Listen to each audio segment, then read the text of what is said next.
जय हिंद। तो भाई आप लोग पेपर देके संडे को अच्छा फील कर रहे होंगे और प्लस में आपको अच्छा लगा होगा। उस दिन स्टूडेंट का भी रहता है कि सर बहुत ही अच्छा है, अगला टेस्ट भी देना है। और देखो मैं सॉल्यूशन तो आपको दे दिया था पीडीएफ में आपको। बट आप कुछ लोगों का कहना था कि सर आप सॉल्यूशन करा सकते हैं क्या सिर्फ मैथ का। तो उनके क्यों नहीं भाई, हम तो खाली ही बैठे हैं, करा दे रहे हैं आपका। तो ठीक है, तो यहाँ से देखो आपका पेपर में दिया होगा 114 से हम पूरा मैथ दिया है, तो वहाँ से करवा दे रहे हैं। ठीक है, तो 114 वाला देखो, यहाँ तक अगर आ रहा है ना। ठीक है, देखो साधारण ब्याज पर ऋण दी गई एक निश्चित धनराशि 2 वर्षों में 12,600 हो जाती है।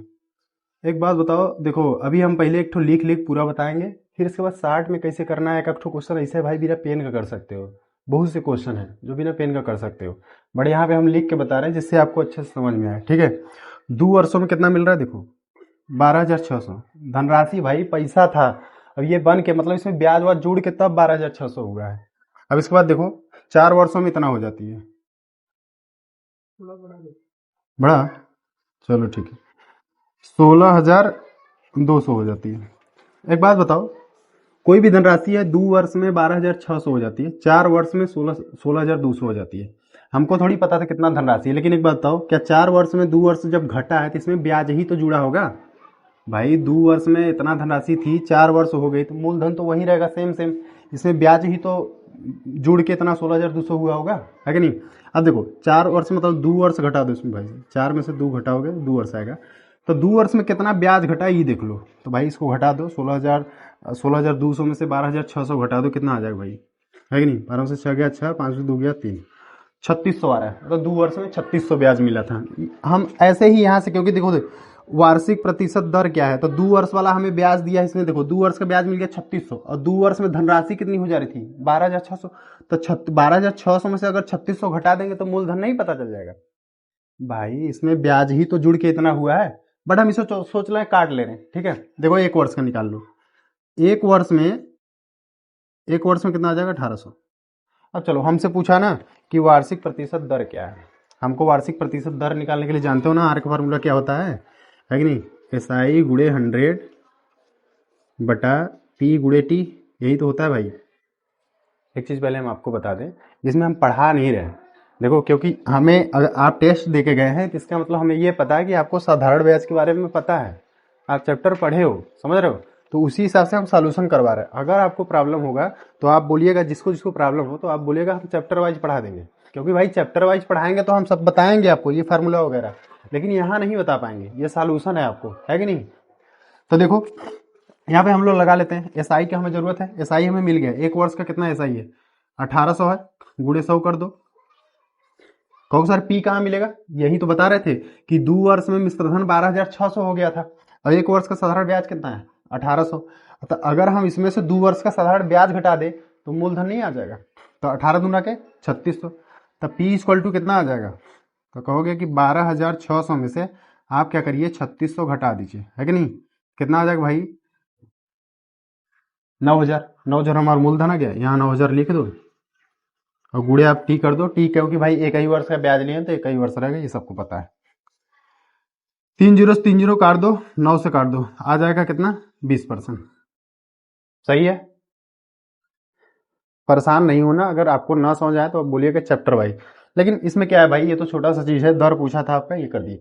सेम सेम ऐसे जब भी क्वेश्चन आएगा ऐसे ही करना, आपका आंसर सही आएगा। चलो आगे वाला क्वेश्चन देखो।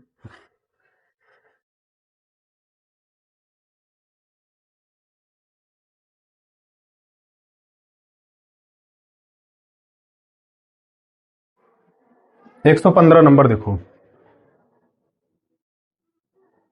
ये तो भाई पानी पानी हो गया पूरा। कहाँ गए भाई कागज, ही तो पूरा पानी भेज दिए थे क्या उसको। एक ठो कागज में देना, पूरा एकदम पानी कर दीजिए पूरा बोर्ड पे। सूख गया है, लग रहा सूख गया, ठीक है रहने। अब देखो अगला क्वेश्चन। यदि ब्याज की दर 2.5% वार्षिक है और ब्याज अर्धवार्षिक रूप से संयोजित हो रहा है। बहुत लोग ना अर्धवार्षिक तिमाही सबसे बहुत डरते हैं भाई चक्रवृद्धि ब्याज में। अर्धवार्षिक का मतलब होता है ना कि आधा वर्ष पे, 1 वर्ष 12 महीना का होता है, अर्धवार्षिक मतलब आधे वर्ष, आधा वर्ष मतलब 6 महीना पे ब्याज लगेगा। अब यह अर्धवार्षिक है। तिमाही से बहुत डर लगता है, तिमाही पढ़ने में डर लगता है भाई। वो कह रहा ना कि अब 3-3 महीना पे ब्याज तुम लोग, है कि नहीं, कोई प्रॉब्लम क्या? तो देखो इसमें दर कितना दिया है, आर दिया है आपका 2.5%, और ठीक है कर दे रहे हैं, बहुत दिन बाद पढ़ा रहे हैं भाई तो इसलिए हो जा रहा है। और ब्याज अर्धवार्षिक रूप से संयोजित हो रहा है, तो 18 माह में कितनी धनराशि, ये बताओ। 18 माह में कई ठो आएगा आपका छमाही, अर्धवार्षिक है ना, तो यानी आधे महीने, 6 महीना कई बार आएगा, कौन सा 3 महीने आएगा, 18 महीने का लिख रहे हैं, तो 3 महीने 3 बार आएगा कि नहीं अर्धवार्षिक, है कि नहीं। अर्धवार्षिक अगर हम ब्याज रखेंगे तो 3 बार आएगा कि नहीं, तो 3 साल का ब्याज लगा देते हैं वही। चलो देखो, तो कह रहा 18 माह में कितनी धनराशि 9,826 हो जाएगी। 9,826 आपका मिश्रधन दिया है, 9,826 है कि नहीं, ये मिश्रधन दिया, लगा दो 2.5% फ्रैक्शन वैल्यू निकाल लो, है कि नहीं, 2.5% का फ्रैक्शन वैल्यू निकाल लो, और यहाँ ये परसेंट लिख दो भाई, 25 चौका 100, 1 बटा कितना आएगा 40, एक देखो पहले 40 था, अब कितना हो गया 41, फिर 40 है तो फिर कितना हो गया 41, फिर 40 है तो फिर कहोगे 41।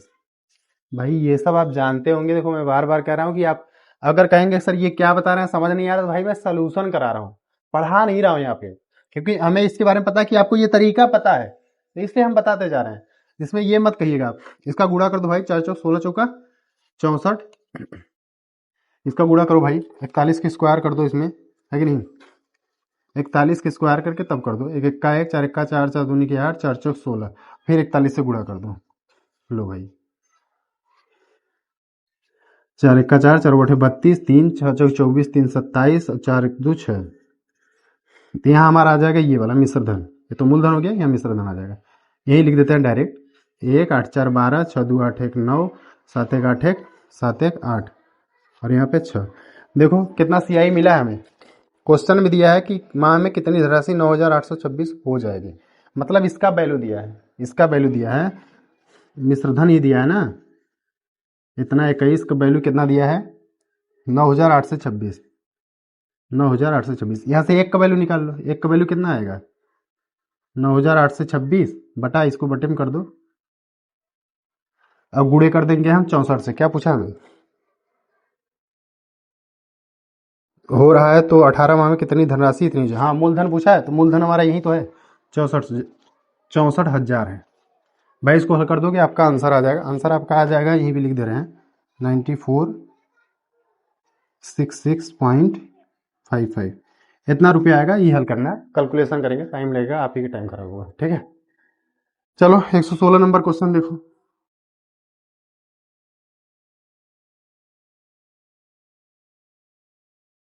देखो मैं पढ़ाऊंगा तो CI होगा, जो आपको अगर इसमें दिक्कत हो रहा है तो कह देना कि चैप्टर वाइज पढ़ा दीजिए, इसमें हमें नहीं समझ में आ रहा है कौन सा मेथड आप लगा रहे हैं कौन सा नहीं लगा रहे हैं। हालांकि जब आप यूपी पुलिस का पेपर देने आए थे, इसका मतलब आपको सब ये सब पता होगा, आप CI SI पढ़े होंगे किसी न किसी टीचर से, बट अगर आपको समझ में आ रहा है कि सर आप समझा दीजिएगा तो हम पढ़ा देंगे, आपको लेके आ जाएंगे चैप्टर वाइज क्लास आपका।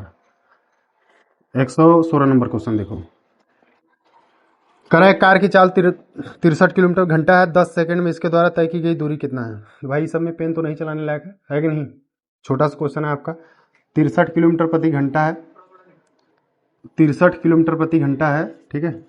कैमरा वो नज़दीक कर दें क्या, ज़्यादा बड़ा बड़ा रहे, जूम करके देखेंगे, है कि नहीं। तो इसको किलोमीटर प्रति घंटा में बदल दे, किलोमीटर घंटा में जानते हो 5/18 से गुणा करना पड़ता है, और 10 सेकंड से मीटर प्रति सेकंड में हो गया ना।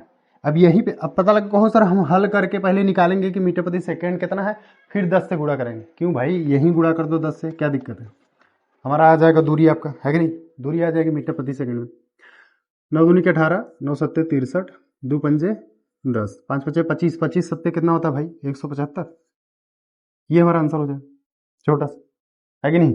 चलो आगे चलते हैं, यहीं पे लिख देते हैं 117, 117 समझते रहना, अगर ना समझ आए तो भाई बताना, थोड़ा समझ में आ रहा है नहीं ना, क्योंकि अब YouTube पे है, आप दूर हैं तो समझ नहीं आ रहा, मिटा दें, चलिए।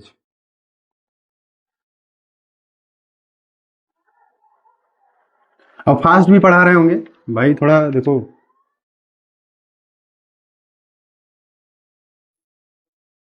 एक सौ सत्रह ना, 117 देखो फास्ट भी पढ़ा रहे होंगे, तो भाई पहला क्लास है, माफ़ करना आप हमें, धीरे धीरे पढ़ाते पढ़ाते हम आपको जब सॉल्यूशन कराएंगे तो उसमें अच्छा पढ़ाएं, और प्लस में ये सॉल्यूशन है इसलिए फास्ट पढ़ा रहे हैं, ठीक है। चलो 117 नंबर, आराम से है भाई, वैसे कर सकते हो बिना पेन चलाए। देखो 10 संख्याओं का औसत 8 है, यदि प्रत्येक संख्या को 10 से गुणा किया जाए तो नया औसत क्या होगा। प्रत्येक संख्या से ना 10 गुणा किया जाओगे तो 8 से 10 औसत से ही गुणा कर। देखो ये बता दे, इसको रट लो भाई, याद कर लो। सॉल्यूशन करने वाले इसमें कोई बात नहीं। जैसे कह देगा ना तुम्हें, इसमें तो बोल दिया कि 10 संख्याओं का औसत 8 है, यदि प्रत्येक संख्या को 10 से गुणा किया जाए तो क्या होगा। औसत में गुणा कर दिया करो, जैसे औसत 8 है ना, कह रहा है प्रत्येक संख्या 10 से गुणा करो, 10 से ही करा ना, तो इसमें 10 से गुणा कर दो 80, यही आंसर हो जाएगा। कहो सर इससे रिलेटेड कैसे क्वेश्चन बनेगा, एक बात बता रहे हैं। तुम्हें कहेगा ना कि 15 संख्याओं का औसत जो है 17 है, 17 है, यदि प्रत्येक संख्या में 2 जोड़ दिया जाए तो औसत क्या होगा। तुम भाई औसतों में 2 जोड़ देना है, यही आंसर है। लो, सब संख्या में नहीं जोड़ना है, औसत में ही जोड़ दो, यही आंसर है। तो यही तो बोल रहा था कि 10 संख्याओं का औसत 8 है, यदि प्रत्येक संख्या में 10 से गुणा कर दिया जाए तो हम 10 से गुणा कर दिए, औसत में ही गुणा कर दिए। यही बोल देता कि 10 संख्याओं का औसत 8 है, यदि प्रत्येक संख्या को 2 से भाग दे दिया जाए तो औसत क्या होगा, तो औसत में ही 2 से भाग दे दिया। लो 4 आंसर हो गया। बस कुछ भी कहे, तुमसे कह दे कि 10 संख्याओं का औसत 8 है, यदि प्रत्येक संख्या में से 1 घटा दिया जाए तो औसत क्या होगा, औसत में से 1 घटा दो, 8 में से 1 घटा दो, 7 आंसर हो गया। समझ गए होंगे भाई, गलत मत करना, याद कर लेना है, ऐसा ऐसा क्वेश्चन याद कर लो। कहोगे सर गणित याद किया जाता है क्या, हाँ जो थोड़ा बहुत मेन रहता है याद किया जाता है, क्या करें ले घूमेंगे हम इसको, क्या करना है क्या नहीं करना है, बस ऐसे। और क्वेश्चन आता है इसलिए इतना टाइम दे दिए, देखो 3-4 तरीके से बता दिए इसको।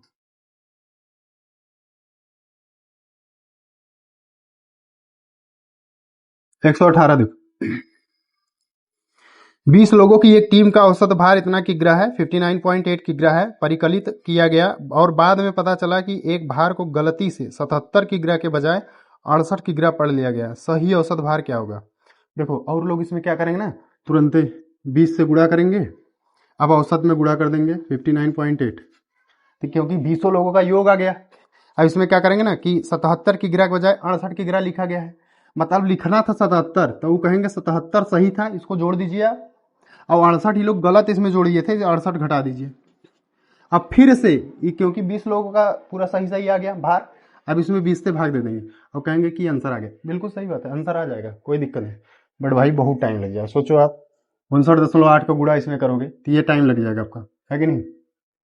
दूसरा मेथड देखो, ऐसे आप कर लीजिएगा, बट हमारा देखो हम क्या करें कि 20 लोगों की एक टीम की औसत भार 59.8 किग्रा है, 59.8 किग्रा है। अब देखो हमें लेना था 77 ना, लेकिन ले लिए कितना 68, तो गलती था। गलती कितने किए हो, कम कितना लिए हो, ये देखो कम कितना किए हो, कहो सर 9, 9 हमें एक्स्ट्रा जोड़ना था, लेकिन हम 9 कम जोड़े हैं, इसमें 9 कम जोड़े हैं, तो 9 हम जोड़ दे रहे हैं। अब देखो सही करना है हमें, तो हम 9 जोड़ दे रहे हैं। अच्छा ऐसे डायरेक्ट तो जोड़ नहीं दोगे, ये औसत है तो इसको भी औसत बनाओगे, तो 20 लोग थे तो 9 को जो है 20 लोग में बांटना होगा ना, तो 20 से यहाँ भाग दे दो, है कि नहीं। अब कहो सर इसमें डिवाइड करने में थोड़ा दिक्कत होगा, भाई ऊपर नीचे 5-5 से गुणा कर लो, क्या दिक्कत है कि नहीं। तो देखो 59.8 आ जाएगा, प्लस 9 बचे 45, 20 पंजे 100, 2 अंक 0 है, 2 अंक 45 में 2 अंक पे 10 लगा दो, 0.45 आएगा, तो 0.45 यही आएगा ना, इसको डिवाइड करोगे, 9 बचे 45, 20 पंजे 100, 2 अंक पे भाई भाग देना, इसको जोड़ दो, आंसर आ जाएगा आपका, यहाँ लाके जोड़ दो। कितना आया था भाई, 9 बचे 45, हाँ 0.45 आया था, ठीक है। इसको ऐड कर दो, लो 8 4 12, 9 1 10 हो जाएगा, 5 1 6, ये अपना आंसर हो जाएगा, सही है 60.25, एकदम आंसर सही। ऐसे ही करना, ये औसत वाला ऐसे मत करना, गुणा भाग करके जोड़ोगे आ जाएगा, सही वाला जो है उसको जोड़ दिए हम आसानी से, ठीक है। प्रॉब्लम होगा तो आप बताइए, कि हमारा पहला वीडियो है सोल्यूशन का, इसमें जो भी दिक्कतें होगी तुम कमेंट बॉक्स में कर देना, ठीक है, या तो उसे डिस्क्रिप्शन में नंबर दिया रहता है भाई, आप उस पर कॉल कर देना, डायरेक्ट भी बात कर सकते हो हमसे, कोई दिक्कत, बहुत बड़वार आदमी नहीं है, ठीक है। अभी हल्का फुल्का टीचर देख रहे, बोर्ड हमारा गरीब लोग का है, आप लोग तो उस पर बोर्ड पे पढ़ रहे होंगे इसमें, जो कि भाई 3-3 लाख का, 2.5-2.5 3 लाख का आता है, हम लोग देखे नहीं एक साथ उसे, तो आप लोग कर लीजिएगा।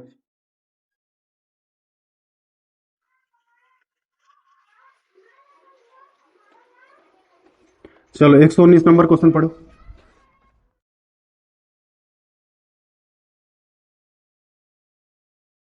कह रहा पी क्यू का मान इतना है और इसका भाई वैल्यू रखना है यार, ये अगर कोई क्वेश्चन नहीं करेगा वैल्यू रखना है बस खाली।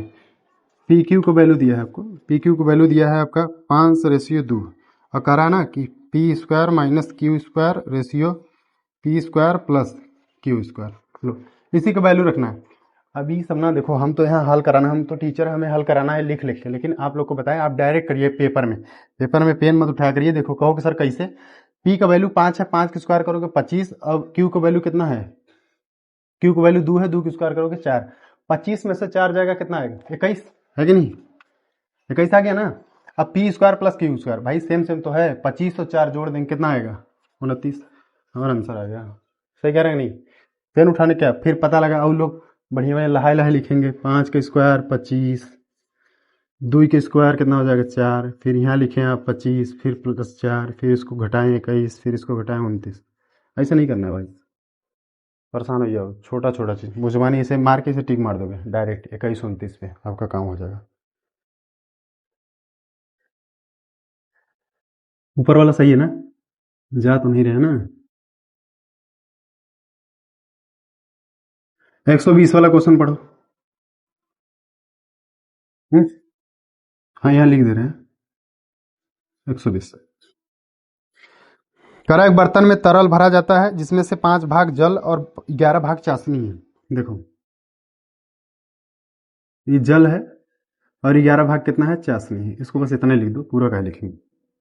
करा कि मिश्रण के कितने भाग को निकालकर जल से प्रतिस्थापित कर देना चाहिए ताकि मिश्रण में 3 संबंधित 2 के अनुपात में चाशनी और जल, ध्यान देना भाई, नीचे बदल दिया है, ऊपर देखो लिखा है कि जल और चाशनी, और नीचे कह रहा है चाशनी और जल, है कि नहीं, तो ये कह रहा है हमें बदल दे रहा है, देखो चाशनी और जल, तो हम डायरेक्ट लिख रहे हैं चाशनी जल। चाशनी कितना है, चाशनी है आपका 3, तो चाशनी देखो यहाँ लिखे थे तो यहाँ लिख दे रहे हैं ऐसे।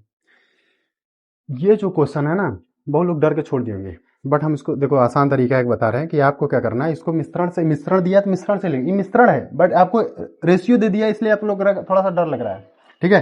देखो एक बर्तन तरल भाग जैसे जल और चाशनी है ना, मिश्रण को कितना भाग निकाल कर, मिश्रण जब निकालोगे तो वही रेशियो रहेगा जल और चाशनी का। अब ये सब हम जब चैप्टर पढ़ाएंगे तो आपको डिटेल में बताएंगे, बट यहाँ पे हमें सॉल्यूशन देना है, तो इसलिए हम थोड़ा वैसे ही बता दे रहे हैं आपको, ठीक है। देखो इसको कैसे किया करो, चाशनी पे हम एलिगेशन लगा देते हैं, ठीक है। देखो चाशनी कितना है, 11, इधर लिख दो भाई इसको, चाशनी कितना है 11, चाशनी इधर लिखे, चाशनी पर ही एलिगेशन लगाते हैं, पूरा पूरा चाशनी पे 11 है, कितने में, मिश्रण कितना है 16 का, तो 16 हो गया। अब चाशनी मिला रहे हो कि पानी, चाशनी निकाल रहे हैं लेकिन मिला क्या रहे हैं, पानी, तब पानी जब मिला रहे हो तो उसमें चाशनी कितना है, तो सर चाशनी तो ये नहीं है, हम तो पानी मिला रहे हैं, सही बात है, तो चाशनी नहीं तो चाशनी कितना है 0 हो गया। अच्छा इसमें जब मिला दे रहे हो तो मिश्रण में कितना हो रहा है चाशनी, तो चाशनी देखो कितना है, तो कहोगे सर 3, अच्छा कितने में, कई लीटर भाई, तो कहोगे 5 में, समझ में आया कि नहीं, आराम से इसको ऐसे कर लो। अब देखो कहोगे इसमें घटाने में प्रॉब्लम होगा, तो हम यहाँ इसका एलसीएम ले लेते हैं यार, 80 हो जाएगा, 16 5 का एलसीएम 80, 80 80 से गुणा कर दो सब में,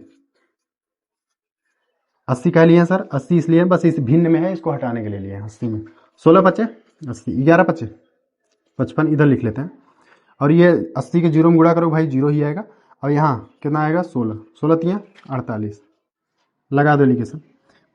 55 में से 48 घटाओगे 7 आएगा, यहाँ से आएगा कितना आपका 48।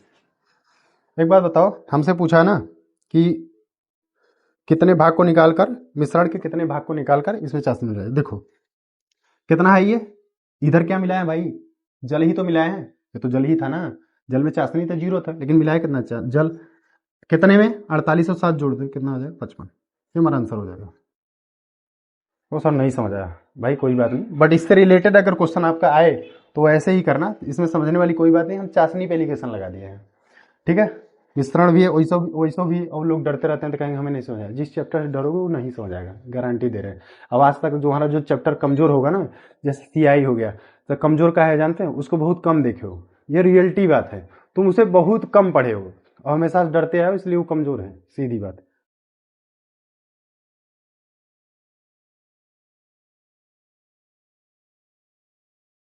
ज़्यादा फास्ट पढ़ा रहे हैं क्या, फास्ट पढ़ा सही है, हाँ बस वही सोल्यूशन ही इसलिए करवा रहे।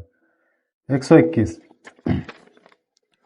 एक श्रमिक 12 दिनों में एक कार्य का 3/5 भाग पूरा करता है, वहाँ कार्य का 3/4 भाग कितने दिनों में पूरा करेगा। बहुत ही आसान है भाई, देखो एक श्रमिक है, वो 12 दिनों में एक कार्य का 3/5 भाग कर, कार्य नीचे ही लिखते हो, कार्य कितना है 3/5, इसमें 3/5 कर रहे हैं, अरे भाई ये जानते हो, ये वो जो MDH वाला फार्मूला है उसी पे आधारित है, पढ़े होंगे आप लोग। इसके बाद देखो करा कि 3/5 भाग पूरा करता है। वह कार्य का 3/4 भाग कितने दिनों में पूरा करेगा? हम यहाँ यक्स लगा दिए बस। अब कार्य का कितना भाग? 3/4 भाग। लो यहाँ कार्य लिख दिए, कितने दिन में करेगा, कितने दिन में करेगा। यहाँ MDH वाला फार्मूला है ये। अच्छा 5 को ऊपर कर दे, क्या 5 को ऊपर कर देते हैं, यहाँ गुणा में हो जाएगा। 4 को भी ऊपर कर देते हैं, यहाँ गुणा में हो जाएगा, है कि नहीं। 3 से 3 काट दो, 4 से काट दो, 4 3 12, 5 3 15, ये हमारा आंसर हो जाएगा। सही है, चलो।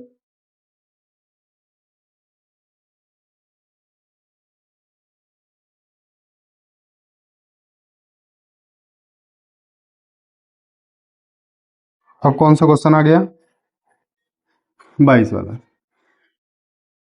करा एक प्रवेश पाइप एक खाली टंकी को 51 घंटे में भर सकता है। ये भरने वाला पाइप 51 घंटे में भर सकता है, जबकि एक निकास पाइप एक पूरी तरह से भरी टंकी को 76.5 घंटे में खाली कर सकता है।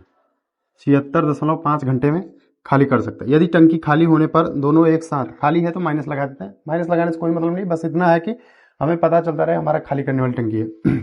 यदि टंकी खाली होने पर दोनों पाइप एक साथ खोल दिए जाए तो टंकी कितने घंटे में पूरी भर जाएगी? कोई बात नहीं, पहले इसका LCM निकालते हैं, है कि नहीं। अब इसको देखो, जब ऐसे रख रही LCM में इसको बटे में कह दो, 7 से 65/10। और LCM में जानते हो जब ऐसे भिन्न में रहता है तो ऊपर का LCM निकलेगा, नीचे के HCF निकलेगा, ये सब पता है। 51 और 765 के LCM निकालना। अब LCM निकालने का तरीका आपका जो भी हो, बट हम देखो इसे डायरेक्ट निकालते हैं। इसे देखो, अगर 15 गुणे 51 लिख दे तो क्या हो जाएगा? 15 1 का 15, एक बचेगा, 15 बचे 75, 1 76, डायरेक्ट दिख रहा है 15 गुणे 51 है ये। अब देखो ये हमारा LCM हो गया। अब ये जो बटा 51 LCM आएगा, HCF आएगा, उसमें हमको LCM निकालना बता देंगे भाई 3-4 तरीके से, ठीक है। 51 है तो 51 तो इसमें है, तो लेना ही क्या है? नहीं समझे भाई? देखो जैसे हम बता रहे हैं, यहाँ बता दे रहे हैं LCM HCF थोड़ा सा, 12 16 मान लो 15 का हमें LCM निकालना है ना। इसमें जो बड़ा रहे ना उसको गुणनखंड में तोड़ा करो। 16 को तोड़ दो, 8 दूनी के 16। अब इसके बाद देखो सर और तोड़ सकते हैं, हाँ तोड़ सकते हैं, कोई दिक्कत नहीं, तोड़ दो भाई इसे। 8 को तोड़ दो, 4 दूनी के 8, लो 4 दूनी के 8 दूनी 16, ये हो गया। अब इसमें 15 को लो, 15 को तोड़ो, 5 3 15। अच्छा देखो 5 इसमें है नहीं है तो आपको ले लेना है इसमें, ठीक है। 3 है इसमें नहीं है तो 3 भी ले लेना है। अब इसको तोड़ो, 4 3 12। देखो 4 है तो कहो सर है, नहीं लेना है। 3 है, 3 भी है तो नहीं लेना है। यही हमारा LCM हो गया। इसी प्रकार से हम आपको समझा रहे हैं ये वाला। तो देखो 51 है इसमें तो 51 लेना नहीं, तो यही हमारा LCM हो जाएगा। नहीं आप कहो, आप लोग रहेंगे ना तो आप गुणा करके लिखेंगे इसको यहाँ पे बीच पे, पर हम पूरा इसे सीधे लिख दे रहे हैं। क्या दिक्कत, क्यों गुणा करो भाई? 15 गुणे 51 कर दो, बस हो गया। डिवाइड करो, 51 से एक बार में जाएगा, कितना बचेगा? 15। अब इससे डिवाइड करो, 7 से 65 से इससे डिवाइड करो। कहोगे सर क्या हुआ, चल रहा है ना? ये कहाँ से आ गया भाई? चलिए देखो 765 से इसे डिवाइड करो कि सर 765 ही तो आप लिखे थे, तो एक बार में जाएगा कि नहीं? एक बार में जाएगा, बट ये 10 है तो 10 से तो गुणा करना पड़ेगा भाई ना, जो नीचे वाला है उससे गुणा कर देना एक बार में। तो यहाँ कितना आ जाए? 10 डिवाइड हो गया। एक चीज़ बताओ, अब हमें टंकी खोलना है तो कह रहा है कितने टंकी में भर जाएगी? 15 भर रहा है, लेकिन ये 10 खाली कर दे रहा है, तो एक्चुअली में भरा कितना रहा है? 5 भरा रहा है, तो 5 से डिवाइड कर देंगे, है कि नहीं? यही 5 से डिवाइड कर दो, 5 यही 15 और 3 1 का 3 हो जाएगा, 3 बचे 15, ये हमारा आंसर हो जाएगा। देखो हम यहाँ लिख के 15 गुणे 51 फिर 5 से भाग दे सकते थे, बड़ी सॉल्यूशन है तो आप यही वाला तरीका पेपर में यूज किया करिए, यहीं पे भाग दे देते हैं ना, क्या दिक्कत? जैसे देखो ये हम गुणा नहीं किए, अब गुणा करते फिर यहीं आता, फिर इसको डिवाइड करते, फिर ऐसे हमारा काम हो गया आसान। दिया कि नहीं आंसर? 153 हमारा आंसर, ऑप्शन नंबर सी हो जाएगा।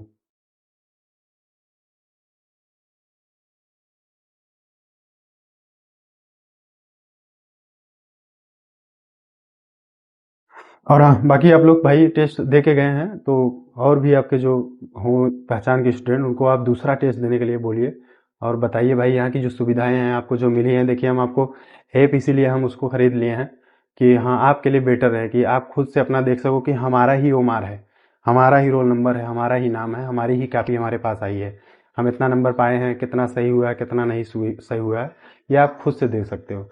तो एकदम फ्रेश फ्रेश आपके लिए सुविधा जो भी हो चुका है हम वो कर दिए हैं, हम जितना हो सका पूरा पूरा, ठीक है। आ जाओ 123 पे आ जाओ। देखो दिए गए पाई चार्ट का अध्ययन कीजिए और नीचे दिए गए प्रश्न का उत्तर दीजिए। पाई चार्ट एक महीने में एक फल विक्रेता द्वारा बेचे गए फलों का प्रतिशत प्रदर्शित करता है। यदि एक फल विक्रेता द्वारा एक महीने में बेचे गए कुल फल 50 की गिरत है तो अनार और बेर की मात्रा का लगभग अंतर ज्ञात कीजिए। अच्छा देखो, और लोग पूरा कहानी पढ़ देंगे जैसे हम पढ़े हैं। पढ़ना ही नहीं भाई, क्वेश्चन पे आ जाओ सीधा। अगर आपको ज़्यादा इसमें देखो सीधे सीधे दिख रहा है तो हम सीधा क्वेश्चन पे आ जाएंगे। देखो अब इसमें कह रहा है तो अनार और बेर की मात्रा कितना, अनार है कितना, अनार है आपका 31.07%। तो भाई हवा चल रहा है, प्रॉब्लम उठाइए। बेर की मात्रा कितनी है, तो वो सर बेर की मात्रा है 8.11%। यही तो है।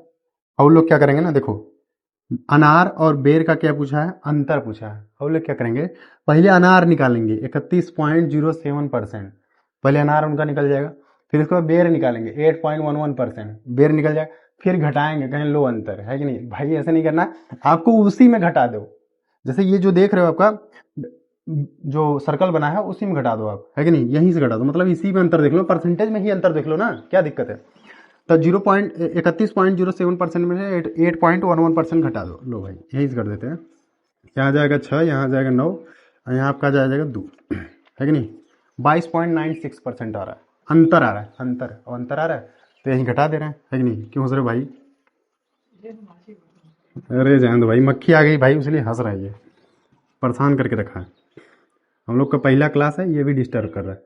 चलिए देखो, ये 4 जीरो से 4 जीरो कट जाएगा, फिर गुणा कर दो यहाँ से, है कि नहीं, यहीं से गुणा कर दो। ये सब हम इसी में गुणा इसलिए कर रहे हैं क्योंकि कॉपी पे करना पड़ता है, हम भाई एक स्टूडेंट की तरह हल कर रहे हैं, ये नहीं कि फिर यहाँ पे लिखे हम बढ़िया साफ साफ, साफ साफ नहीं लिख पाते। आप एग्जाम में बैठे होगे, टेस्ट में देख रहे होगे, तो यही हमें करना है, इसी में सब करना है। तो 2296 का 5 में गुणा कर दो, है कि नहीं। 5 6 30, 9 5 45, 48, 5 दूनी 10, 10 4 कितना हो जाएगा भाई 14, और 5 दूनी 10 1 11। ये दिया नहीं आंसर भाई, ये गलत निकल गया, गलत नहीं है भाई, सही 11,480, ठीक है। चलो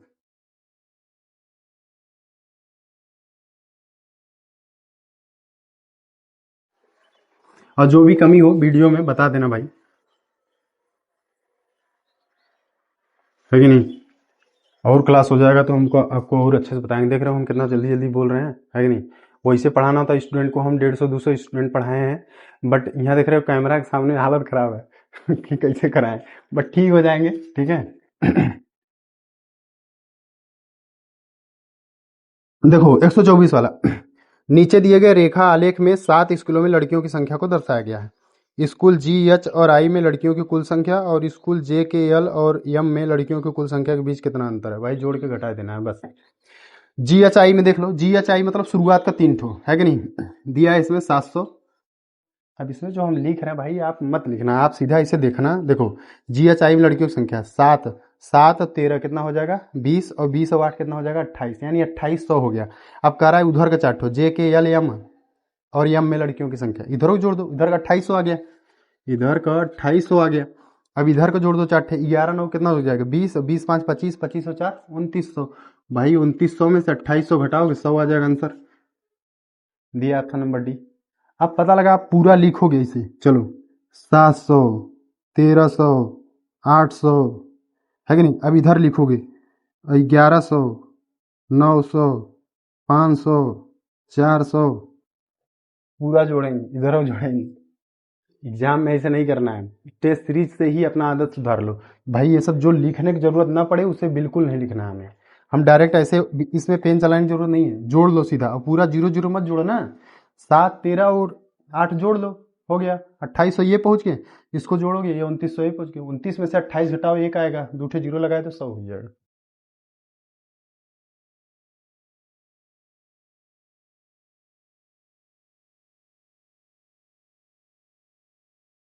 अरे इसमें क्वेश्चन नंबर नहीं चढ़ाए थे क्या भाई कहाँ आ गए अब हम लोग 125 पे आ गए।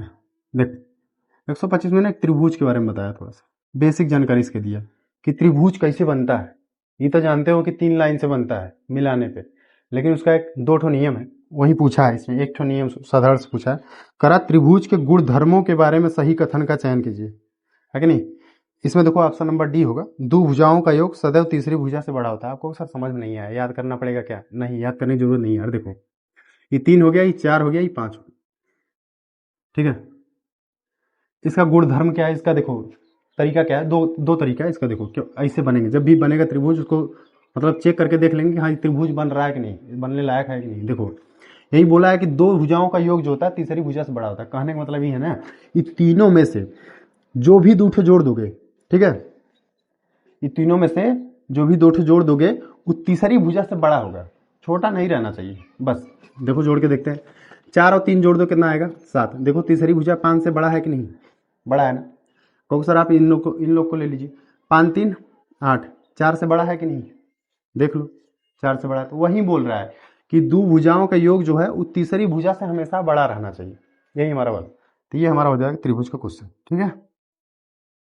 क्वेश्चन एक नियम और क्या है, एक नियम ये है ना कि जैसे इनका अंतर और दो भुजाओं का अंतर, अभी मान लो इसमें अगले पेपर में तुमसे अगले टेस्ट में ये पूछ दे कि त्रिभुज के गुणधर्मों के बारे में एक ठो बताओ, तो उसमें दिया रहेगा ना कि दो भुजाओं का अंतर तीसरी भुजा से हमेशा छोटा रहेगा। कहो कैसे, देख लो एक ठो ये भी बता दे। 4 और 3 का अंतर कितने का है, 1 का है। तो देखो तीसरी भुजा से छोटा है कि नहीं, छोटा है कि नहीं, ये छोटा है। इसका देख लो 5 और 3 का अंतर देख लो, 5 और 3 का अंतर कितना है 2, तो ये तीसरी भुजा से छोटा है कि नहीं, यही वाला चीज है, ठीक है।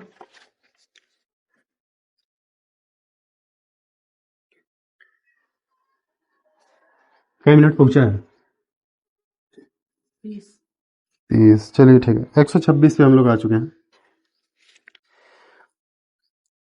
एक निश्चित धनराशि 1 वर्ष 9 माह की अवधि के लिए 10% वार्षिक चक्रवृद्धि ब्याज दर से ऋण पर दी गई।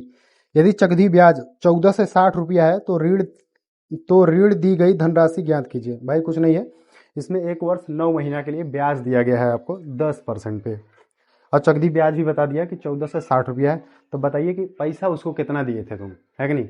10% ब्याज पर दिए थे, 1 साल 9 महीने के लिए उसको दिए थे 10% ब्याज पे, और चक्रवृद्धि ब्याज कितना हो रहा है 14 से 60 रुपया। तो कह रहा है पैसा कितना उसको दिए थे आप, है कि नहीं। तो देखो 1 वर्ष के लिए तो पूरा 10% पड़ेगा, है कि नहीं, कि 1 वर्ष के लिए साफ साफ है कि 10% हम ले लें हमारा 1 वर्ष। 10% फ्रैक्शन वैल्यू कितना होता है 1/10, तो 10 से कितना हो जाएगा 11। ये तो क्लियर है, ठीक है, ये तो क्लियर है कि 10 से कितना हो गया 11, ठीक है। अब देखो कहो सर 9 माह के लिए कितना ले हम 10% वाला। भाई कुछ नहीं करना है, 9 माह को वर्ष में बदल दो 12 और 10 से गुणा कर दो। जानते होंगे आप लोग चक्रवृद्धि ब्याज पढ़ेंगे तो, है कि नहीं। इसको काट दो, 3 चौक 12, 3 तिरिक्का 9 और 2 दूनी के 4, 2 पंजे 10, 5 तिहाई 15 बटा कितना आ जाएगा 2। अब भाई परसेंटेज है तो यहाँ तो 2 ठो जीरो और आएगा, है कि नहीं। ये देखो परसेंटेज दबाइए, 5 तिहाई 15, 5 24, तो कहोगे 3/40, 3/40 फ्रैक्शन वैल्यू आया है, फ्रैक्शन वैल्यू तो ले रहा है। जैसे यहाँ 10% था 10 से 11 हो गया, यहाँ हम परसेंटेज में पहले इसको बदले, है कि नहीं। 9 महीने को 12 से भाग दे दिए, वर्ष में बदल गया, 10 से गुणा कर दो अपना, 3/40 आ गया। तो यहाँ 40 था, अब कितना हो गया 43। लो वही फिर वाला एक ठो आया तो क्वेश्चन अभी चक्रवृद्धि ब्याज का, इसको यहाँ गुणा कर दो कितना आ जाएगा 400, इसको गुणा कर दो 11 का 43 में गुणा करेंगे, है कि नहीं। 3 4 3 7 4, आपको सर यहाँ क्यों ऐसे गुणा कर दिया 43 43। 11 का जब भी किसी संख्या में गुणा करना हो ना, जैसे 11 का 43 में गुणा करना था ना, इसी 43 को एक बार एक अंक छोड़ के लिख दो, बस जोड़ दो इसे 3 7 4। या फिर एक चीज़ और बताया आसान सा, 43 लिखो और इसके बीच में वो लिख दो, फिर एक बार 4 लिख दो। जैसे यहीं से जोड़ के 3 लिख दो, फिर इसी को जोड़ लो 4 3 7, जैसे 3 लिख दो 3 लिख दो, फिर 4 3 7 कर लो, फिर 4 लिख दो। कितना मिल रहा है चक्रवृद्धि ब्याज हमको 73। अब क्वेश्चन में चक्रवृद्धि ब्याज कितना दिया है, सियाई दिया 14 से 60, 14 से 60 हमको दिया। देख रहे हो सीधे सीधे दुगुना है, देख रहे हो 3 दूनी 6 7 दूनी 14, दुगुना है। एक का वैल्यू कितना आएगा 2, एक का वैल्यू कितना है 20। हमसे पूछ रहा भाई ऋण बताओ धनराशि क्या है, जानते हो सब लोग धनराशि है, ये धनराशि होता है, ये मिश्र धन होता है। और 73 जो है चक्रवृद्धि ब्याज। 400 में 20 का गुणा कर दो, 4 दूनी के 8, ये हमारा आंसर है 8000, ठीक है सही है। बहुत लोग कहेंगे ना कि पता नहीं सर जी क्या पढ़ा रहे हैं यार, इतना फास्ट पढ़ा रहे हैं, इतना फास्ट कौन पढ़ाता है कि नहीं। ये सॉल्यूशन है ना, जो पेपर मिला है वो सॉल्यूशन मिला है, तुम लोग को हम पीडीएफ भी दिए हैं, ठीक है, तो ये किए हैं। चलो 127 नंबर, 127 में कह रहा है एक साइकिल को 5800 रुपए में बेचने पर एक आदमी को 45% का लाभ अर्जित करता है, साइकिल का क्रय मूल्य क्या है। देखो भाई साइकिल का क्रय मूल्य मान लो सीपी है, इतने रुपए खरीदा था, 45% लाभ पर बेच दिया, 45% मतलब 145 बटा किसी 45% लाभ फ्रैक्शन वैल्यू निकाल देंगे, लेकिन देखो थोड़ा अभी इसमें लड़के हैं जो समझना चाहते हैं तो 100 से 45 ज़्यादा समझ जाता है, तो 145/100 हम कर दे रहे हैं। जब हम पूरा पढ़ा लेंगे ना, मान लो प्रॉफिट एंड लॉस पढ़ा लिए, एक तरफ में पढ़ा लिए, फ्रैक्शन वैल्यू बता दी, ये वगैरह बता दिए, तो हम जानते हैं हमारे स्टूडेंट हैं इन्हें ये सब पता है। लेकिन अभी हमारा पहला सोल्यूशन है, इसमें कहाँ कहाँ से स्टूडेंट आए हैं और कैसा जानकारी है ये हमें नहीं पता, तो हम इसे कोशिश ये कर रहे हैं कि ज़्यादातर समझ में आए, क्योंकि 100 में 45% लाभ हो रहा है ये। और कितने में बेच रहा है? 5800 में, है कि नहीं? इसे काट दो भाई, 5 दूनी 10, 5 9 45, 5 दूनी के 10, 29 के दुगना ये दिख रहा है, 29 दूना 58 हो जाता है, 2 दूनी के 4, ये हमारा आंसर हो जाएगा। ठीक है, थोड़ा हम बोर्ड साफ कर दें भाई, ये ज़्यादा आपको दिख रहा है।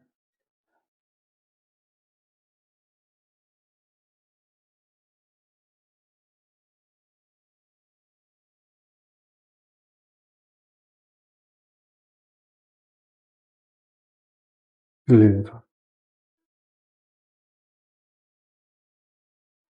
कहाँ पहुंच गए? 128। कह रहा राम ने एक सेल फोन खरीदा और इसकी मूल कीमत से 30% कम भुगतान किया।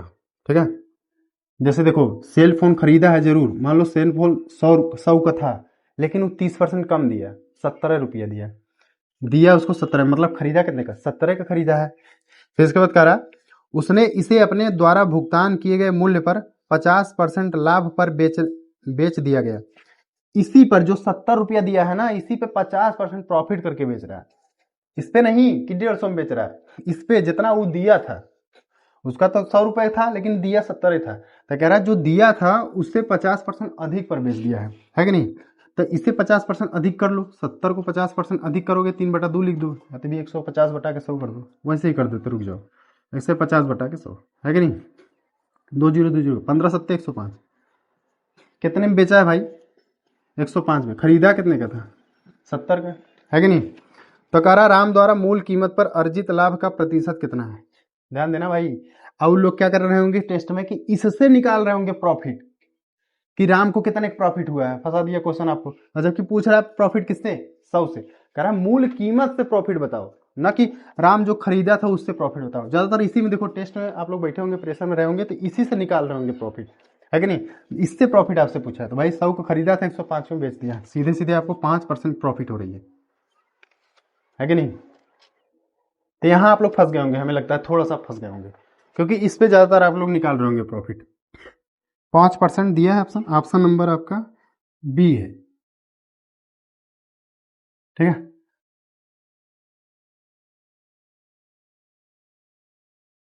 क्वेश्चन नंबर 129 देखो, यक्स की आय वाई की आय से 12% कम है। 12% कम है कि अधिक है? अधिक है। यक्स की जो आय है वाई की आय से 12% अधिक है, तो ये 100 है, ये कितना है? 112 है। अब कह रहा है कि वाई की आय यक्स की आय से कितने % कम है? क्या वो गलत हुआ क्या? तो ये भाई बहुत बार क्वेश्चन आता है, इसमें एक चीज हम तुम्हें बताएंगे ना, 3-4 ठो तरीका क्वेश्चन पूछता है। चलो 4 ठो हम बता दे रहे हैं ना, इसका एक क्वेश्चन करवा के पहले इसका 4 ठो मेथड बता देते हैं। हर बार क्वेश्चन पूछता है आपको, और इसको भी याद कर लो, आपको सर याद करने के लिए बोल रहे हैं मैथ, हाँ एक बार समझा रहे हैं, अगर ना समझ आए तो याद कर लो, क्योंकि ऐसे ही क्वेश्चन पूछता है, कितना अधिक है कितना कम है कि नहीं? इसका ये कितना % है, इसका ये कितना % है, ये आपको आसानी से आ जाएगा। पहले इसको हल कर लेते हैं। कह रहा वाई की आय एक्स की आय से कितने % कम है, जो वाई की आय है एक्स की आय से कितने % कम है, तो देखो तुम सीधे से क्या किया करो, इसका अंतर करो, कितना कम है? 12।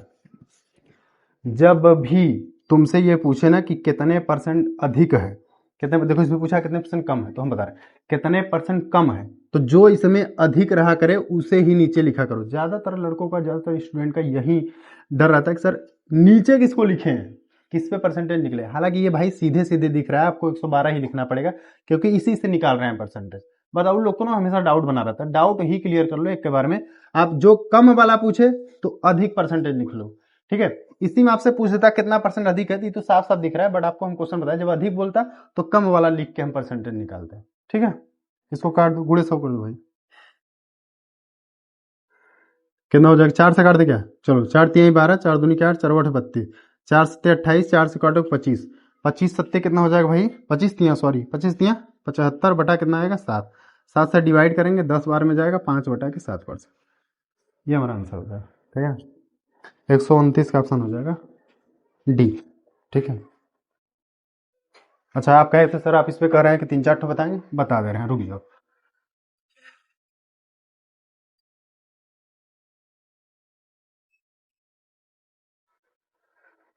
अच्छा स्मार्ट बोर्ड रहता तो तुरंत क्लिक करते डिलीट ने, हमको पता है। हम लोग भी खरीदेंगे भाई, आप लोग थोड़ा सपोर्ट करिए, ठीक है। देखो मान लो हम सपोज दैट इसमें कर रहे हैं ना कि ए है और बी है, चारों चीज तुम्हारा क्लियर कर रहे हैं ना। मान लो ये 12 है, सॉरी थोड़ा सरल डाटा ले लेते हैं, ये 15 है और ये 20 है। अब तुमसे इसमें 4 क्वेश्चन बनाएगा। देखो कहेगा कि बी जो है ए से कितना परसेंट अधिक है, छोटा छोटा ही है, बस बता रहा हूँ भाई, जिसको प्रॉब्लम होती है सीख लो, और जिसको नहीं प्रॉब्लम है आप तुम स्किप करके आगे वाला क्वेश्चन देखो, ठीक है। कह रहा है कि बी जो है ए से कितना परसेंट अधिक है, तो हम तुम्हें अभी जस्ट बताएं कि अधिक वाला पूछे तो देख लो पहले अंतर कितने का है, अंतर कितने का, कितना अधिक है 5। अधिक वाला पूछे तो कम वाला नीचे लिख के परसेंटेज निकाल देना है, कितना परसेंट अधिक है, 5 अधिक है कितने पे, कम वाला बोला है, अधिक बोला है तो कम वाला लिखेंगे, है कि नहीं। अब गुणे क्या कर दो 100। अब इसे तुम हल करना। अब देखो दूसरा चीज इससे पूछेगा कि ए जो है वो बी से कितना परसेंट कम है, समझ रहे हो। तो हमें हमेशा अंतर ही निकालना है, इनका अंतर ही निकाल लो 5। इस बार क्या पूछ रहा है, ए बी से कितना परसेंट कम है, तो कम पूछा तो क्या दिखेगा ज्यादा वाला, है कि नहीं। तो 20 कर दें और गुणे 100 कर दो, तो ये तुम्हारा आंसर आ जाएगा दूसरा वाला। तीसरा इसमें क्या क्वेश्चन पूछ देगा कि ये बताओ ए जो है वो बी का कितना परसेंट है, ए बी का कितना परसेंट है। किसका परसेंटेज पूछ रहा है, ए का, तो जिसका परसेंटेज पूछे उसको ऊपर लिखो और बी का कितना परसेंट, तो बी को नीचे लिखेंगे और गुणे कर देना 100, ये आपका आ जाएगा। चौथा क्वेश्चन तो उससे कुछ पूछ देगा, ठीक है रुक जाओ। चौथा क्वेश्चन इसमें आपसे पूछ देगा कि बी जो है ए का कितना परसेंट है, तो बी का परसेंटेज पूछ रहा है, जिसका परसेंटेज पूछे उसको ऊपर लिखना है। अब किस पे पूछ रहा है, ए पे 15 और गुणे क्या कर दोगे 100 कर दो। ये 4 क्वेश्चन आपसे पूछता रहता है लगातार हमेशा, छोटे छोटे बड़ी सी गलतियां हो जाती हैं, जिसका डाउट नहीं क्लियर नहीं होता है, ठीक है। तो अगर नहीं आ रहा तो आप रट भी सकते हो कि कम वाला पूछे तो ज्यादा नीचे लिखना है, ज्यादा पूछे तो कम वाला नीचे।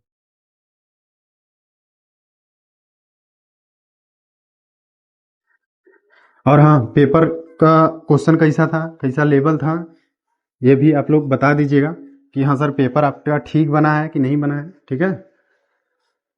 हालांकि आप लोग दरोगा का पेपर देखे हैं तो उससे आप अंदाजा लगा सकते हैं कि पेपर ठीक है कि नहीं ठीक है। यूपी कांस्टेबल के लिए दरोगा में तो ऐसे छोटा छोटा क्वेश्चन पूछा था भाई, अब तक उसको हल करा चुके होते हैं। 130 वाला ना, 130 वाला करा। एक परीक्षा में गणित में 66% और अंग्रेजी में 70%, मैथ में 66% और अंग्रेजी में इंग्लिश में 70% अभ्यर्थी उत्तीर्ण हुए, पास हुए हैं ये लोग पास वाले हैं, ठीक है। ये लोग पास वाले हैं, ये भी पास वाले हैं। और कह रहा है कि यदि 20% अभ्यर्थी दोनों विषयों में अनुत्तीर्ण हुए हैं, एक चीज देखना, ये वाले परसेंटेज के क्वेश्चन में ना जो तुम्हें बीच का जो दोनों में दिया हो, कह रहा है यदि 20% अभ्यर्थी दोनों विषय में अनुत्तीर्ण हुए, दोनों विषय में फेल है ना, इन लोग को भी फेल कर लेना। कहो सर कैसे, भाई एक बात बताओ, मैथ में जब 66% पास हुए हैं तो 100 में से 66 घटा दो, है कि नहीं, 66 4 70 और कितना हो जाएगा 34%, इसका मतलब क्या है फेल है। हमें उसी की जरूरत है। आप कहो सर इसको लेके क्यों नहीं हल कर रहे हैं, भाई इससे आपको आसानी रहेगा, जो दोनों में दिया रहा है, दोनों में हमें फेल दिया है तो इसलिए हम फेल वाला निकाल ले रहे हैं, ठीक है। हालांकि और जगह ये फेल फेल दिया रहता है, बस में नहीं दिया तो हम निकाल के बनाएंगे। इसमें टारगेट क्या है, टारगेट ये है कि जो दोनों में दिया रहेगा, अरे भाई कॉमन वाला क्वेश्चन है, ठीक है, डायग्राम वाला, तो दोनों में कितने फेल हैं 20%, तो हम इसी को निकालना चाहते हैं जो दोनों में रहे, तो इसलिए देखो यहां बना लिए कि मैथ में 34% फेल है कि नहीं।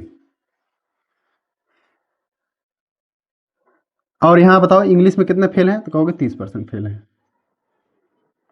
अब हम डायग्राम पे चलते हैं। देखो दोनों वाला जानते हो कॉमन का यही लिखा जाता है, कॉमन कितना है 20% फेल है, तो यहां 20% लिख लिए, ठीक है। और मैथ में कितने परसेंट फेल है 34, और ये भी जानते हो आपको कि इसमें से घटा के तब लिखा जाता है, 34 में से 20 जाएगा कितना आएगा 14%, ठीक है। यहाँ मैथ लिख लो।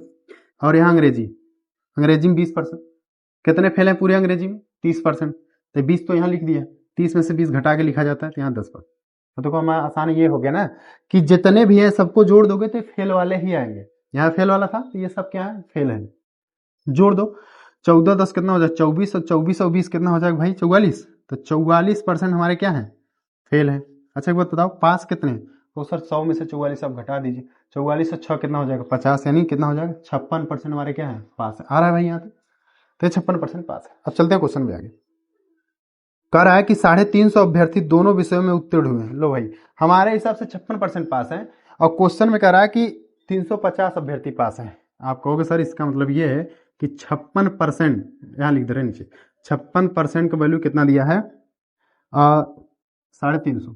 ठीक है, इसको काट दो भाई, 7 8 56 हो जाएगा, 7 5 35 हो जाएगा, 4 से काट दो, 4 दूनी 8, 4 से 25, और 2 से काट दो कितना आएगा, 25 आएगा। 25 25 यहाँ कितना हो जाएगा, 625। ये हमारे आंसर हो जाएगा। ठीक है, टोटल कितना लोग परीक्षा में बैठे थे।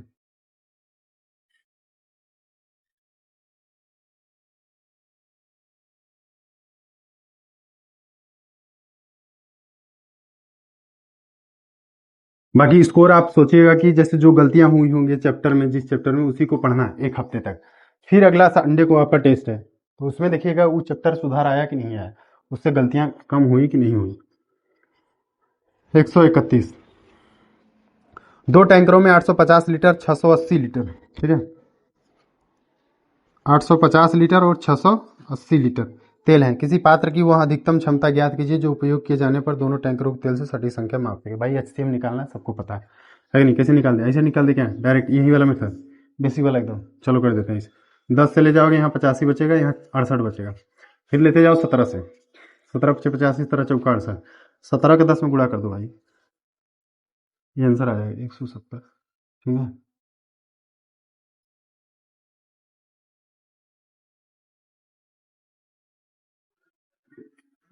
हाँ भिगो दो। चलिए 132 देखो, 132 सिंप्लीफिकेशन भाई। देखो इसको लिख के हल करें क्या, डायरेक्ट ही हल करते हैं। आप भी देखो, देखो 48/72 लिख लो, गुणे 3 लिख लो, लिख देते हैं भाई, रुक जाओ। देखो पहले पूरा क्वेश्चन मत लिख लें, 48/72 गुणे 3,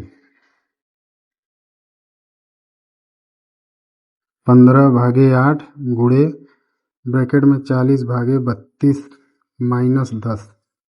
ठीक है, इधर आ रहा है कि नहीं, +2p इक्वल टू 6/2 है, 3 लिख दे क्या, 6/2 को 3 लिख दे।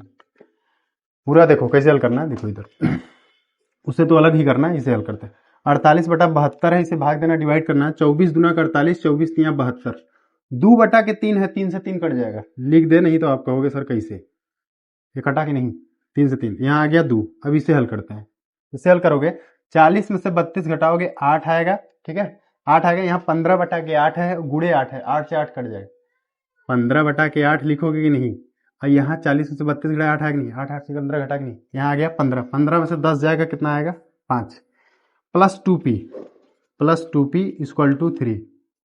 ठीक है, देखो 5 में से 2 घटा जाएगा, -3 आएगा, -3 उधर जाएगा तो क्या हो जाएगा, 6 हो जाएगा। तो 2p इक्वल टू कितना आएगा, 6p इक्वल टू कितना आएगा, 3, ये आंसर। ठीक है, यहाँ से इसे काट दो,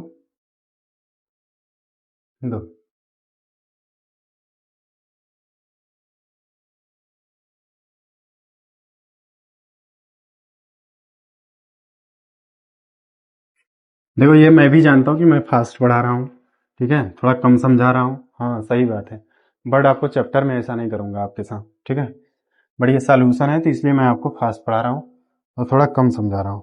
समझा तो पूरा रहा हूँ, बट थोड़ा फास्ट में समझा रहा हूँ। 133 देखो,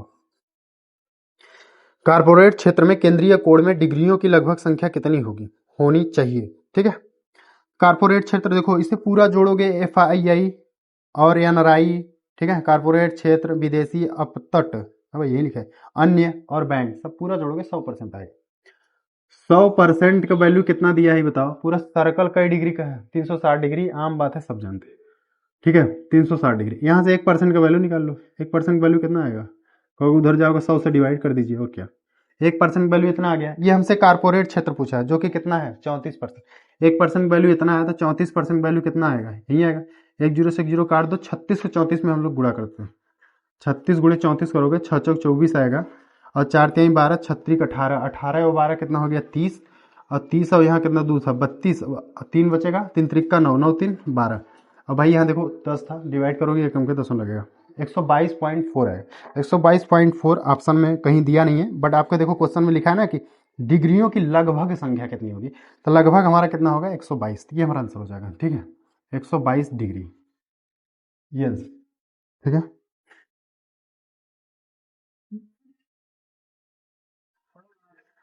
ठीक है, बड़ा नहीं लिख पा रहा है ना बार बार। चलिए भाई, अगली बार से हम लोग ना कैमरा अपना नज़दीक कर लेंगे, ठीक है, क्योंकि ऐसे ही आदत पड़ा है तो ऐसे ही लिख पा रहा है। इसमें दिया है कि 24 जीरो, और बड़ा लिख देना,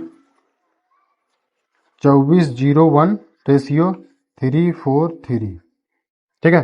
कह रहा के समान एक युग्म ज्ञात कीजिए। ऑप्शन आपका दिया है 32:4 और 256:64 रेशियो दिया है, 256:64, और 9:27 और 216:1916 दिया। कह रहा इससे किससे रिलेटेड है। भाई हमें एक चीज समझ आ रहा है ना कि ये 7 का जो है क्यूब है, ठीक है, और ये 7 की पावर 4 है, गुणा कर लो, है कि नहीं, 7×3=21 आने लगेगा।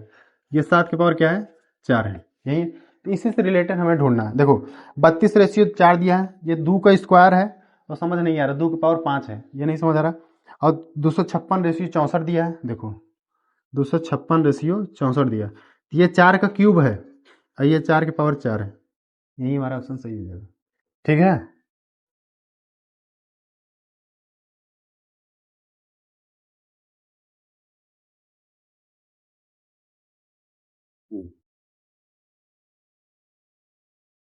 135। यह देखो, एक ट्रेन 6 किलोमीटर प्रति घंटा और 5 किलोमीटर घंटा की गति से ट्रेन की समान दिशा में चल रहे दो पुरुषों को पार करने में क्रमशः 11 सेकंड और 10 सेकंड समय लेती है। 6 किलोमीटर प्रति घंटा से एक आदमी चल रहा है, ठीक है, 6 किलोमीटर प्रति आवर, और एक ठो है कि 5 किलोमीटर प्रति आवर से एक आदमी चल रहा है, दूसरा व्यक्ति है। एक ट्रेन जा रही है, इसको भी पार कर रही है, इसको भी पार कर रही है। अच्छा एक बात बताओ, दूरी समान है कि नहीं। जब ट्रेन जितना लंबी होगी इसे भी पार की होगी, और ट्रेन इसको भी उतनी ही लंबाई से पार की होगी। ट्रेन जितनी लंबी थी यहाँ से, दूरी समान है कि नहीं, तो हम लोग भी दूरी समान कर दे, क्या वही फॉर्मूला लगाते हैं, दूरी बराबर क्या होता है, चाल गुणे समय। तो देखो चाल गुणे समय, ट्रेन की चाल कितना, और हाँ, उसी जिस दिशा में आदमी जा रहे हैं उसी दिशा में ट्रेन जा रही, तो एक ही दिशा में जा रहे, चाल घट जाएगा, ठीक है। तो हम मान लिए ट्रेन का चाल कितना है, x किलोमीटर प्रति आवर है, ठीक है, और चाल घटेगा तो x-6 हो जाएगा, ठीक है। दूरी बराबर होता है चाल गुणे समय, और समय कितना ले रहा है, जो 6 किलोमीटर से जो आदमी जा रहा है उसको 11 सेकंड में पार करें, तो गुणे 11, दूरी बराबर चाल गुणे 11। घटाया क्यों है सर, घटाया इसलिए है क्योंकि एक ही दिशा में जा रहे हैं। अब इसका देख लो, इसको भी x-5, और कितने सेकंड में पार कर रही है, 10 सेकंड में, ठीक है। दूरी बराबर है नहीं। आप कहोगे सर आप ये बताइए कि ये किलोमीटर प्रति घंटा में है और ये सेकेंड में है, तो इसको आप मीटर प्रति सेकंड में बदले नहीं और गुणा कैसे कर दिए। भाई एक बात बताओ, मीटर प्रति सेकंड में बदलने के लिए 5/18 गुणा करोगे, मीटर प्रति सेकंड में बदलने के लिए 5/18 गुणा करोगे, 5/18 कट जाएगा कि नहीं, इसलिए नहीं किए, ठीक है। चलो इसको हल कर लो, कितना आएगा, 11x-66 = 10x-50। और हाँ, कोई भी गलती हो भाई उसे बता देना कमेंट बॉक्स में, ठीक है। ये नहीं कहना कि टीचर गलती कर दिया, गलती जो भी बता देना, ठीक है। 11x में से 10x जाएगा तो x आएगा, और 66 में से 50 जाएगा तो कितना आएगा भाई, 16 है। ये हमारा आंसर हो जाएगा। क्या पूछा था, ट्रेन की चाल, ट्रेन की चाल हम क्या माने थे, x माने थे, x की वैल्यू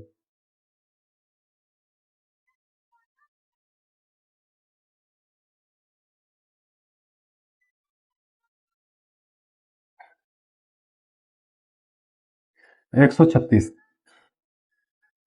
बहुत क्वेश्चन है क्या भाई अभी। कुछ मजदूर एक कार्य को 150 दिनों में पूरा कर सकते हैं, लेकिन 15 मजदूरों की अनुपस्थिति के कारण इसे 165 दिनों में पूरा किया गया, तो मजदूरों की प्रारंभिक संख्या क्या है। आप कहो सर कुछ मजदूर थे 150 दिनों में कार्य कर दिए, ठीक है। अब कह रहा है कि कुछ मजदूर नहीं, 15 मजदूर कम हो गए हैं, हाँ भाई, 15 मजदूर कम हो गए, तो x-15 कर दिए, 15 मजदूर कम हो गए हैं, और कह रहा है काम 165 दिन में हो रहा है, तो यहाँ हम लोग क्या कर दिए, 165 कर दिए, गुड़े 165।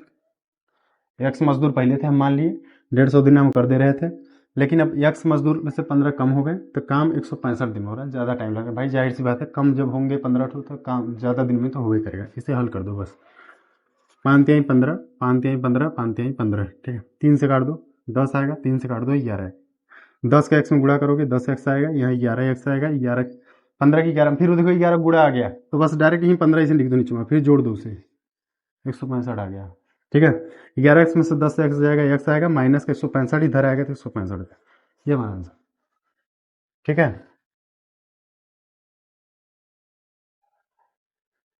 अगली बार से जो भी बताना, जो भी कमी हो इस टेस्ट का सोल्यूशन में, तो हम अगली बार सुधार करेंगे सब। जैसे कि स्पीड, और सर आप टेस्ट ही करा रहे हैं, बात सही है, बट आप सर समझा के कराइए, तो हम और ज़्यादा एक्स्ट्रा टाइम ले लेंगे, 15-20 मिनट, बट आपको समझा के तब कराएंगे, ठीक है। एक चैप्टर की तरह पढ़ाएंगे टेस्ट को ही, है कि नहीं। 137 कह रहा है ए बी को 10% वार्षिक दर से साधारण ब्याज पर 30,000 रुपया उधार देता है। 10% की दर से 30,000 रुपया उधार दे रहा है, ठीक है। ए जो है बी को, इन्हीं का मैटर है। कह रहा भाई 10% हमें दे देना 30,000 पे, ठीक है, 30,000 हम तुम्हें दे दे रहे हैं, 10% हमें ब्याज दे देना। अच्छा, कई साल का बात हो रहा है, 5 साल का बात हो रहा है, ठीक है, 5 साल का बात हो रहा है। तो कह रहा है कि 5 वर्षों के बाद बी बकाया राशि का निपटान करने के लिए 40,000 और एक घड़ी लौटाता है। घड़ी का मूल्य ज्ञात कीजिए, ठीक है। पैसा 10% पे 30,000 पे ए जो है बी को दे दिया कि तुम हमारा ले लो।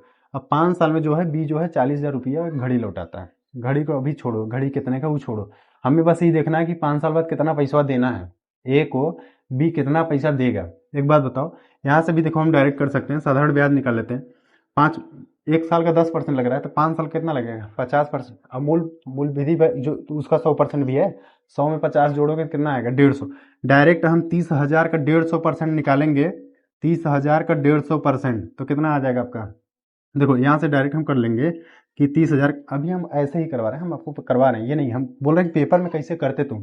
5 दाम 50%, 100 150% हमें पूरा देगा, बी जो है ए को 150% पूरा देगा, तो 150% देगा तो पैसा देगा कितना, तो 2 जीरो से 2 जीरो कर 15 × 45,000 देगा। और 40,000 दे रहा है कैश, और कह रहा है घड़ी कितने, एक घड़ी दे रहा है, घड़ी कितने के है भाई, 5,000 की है, सीधी सीधे, है कि नहीं। बाकी आओ हम आपको समझा देते हैं अच्छे से।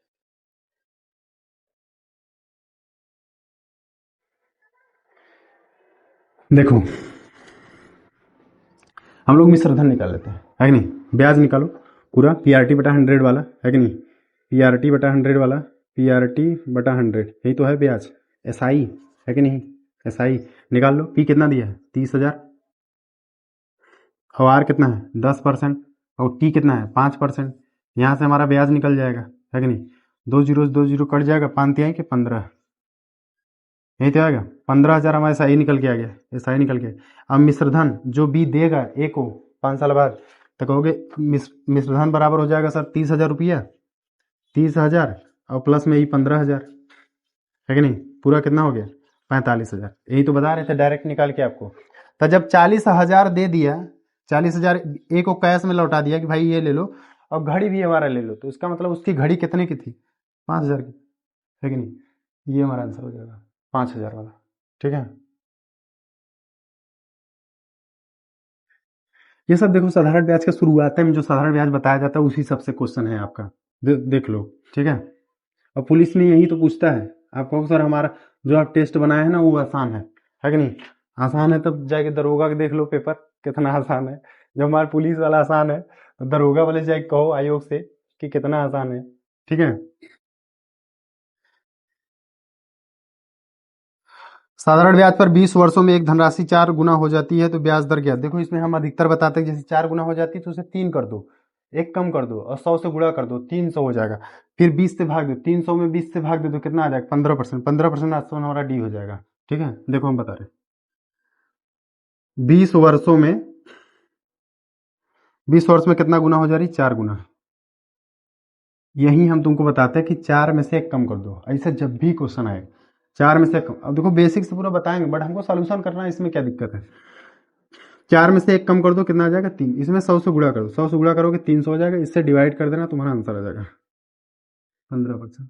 लो, ठीक है। अब इसका बेसिक तुम्हें चैप्टर में बताएंगे कि 4 गुना हो गई, पहले धनराशि 1 थी, ठीक है, ऐसे कि पहले पी जो था 1 था, अब 4 गुना हो गई, मतलब 4 मतलब मिश्रधन हो गया, है कि नहीं। टाइम आपको दिया है 20 वर्ष, है कि नहीं। अब फिर आपको आर निकालना है, आर का वैल्यू कितना होता है, आर का वैल्यू होता है एसआई गुणे 100 बटा पी गुणे टी, है कि नहीं। एसआई और एसआई कितना है, तो कहोगे सर मूलधन 1 था और मिश्रधन 4 रुपया हो गया, तो एसआई कितना मिला 3 रुपया, और 100 से गुणा करना है।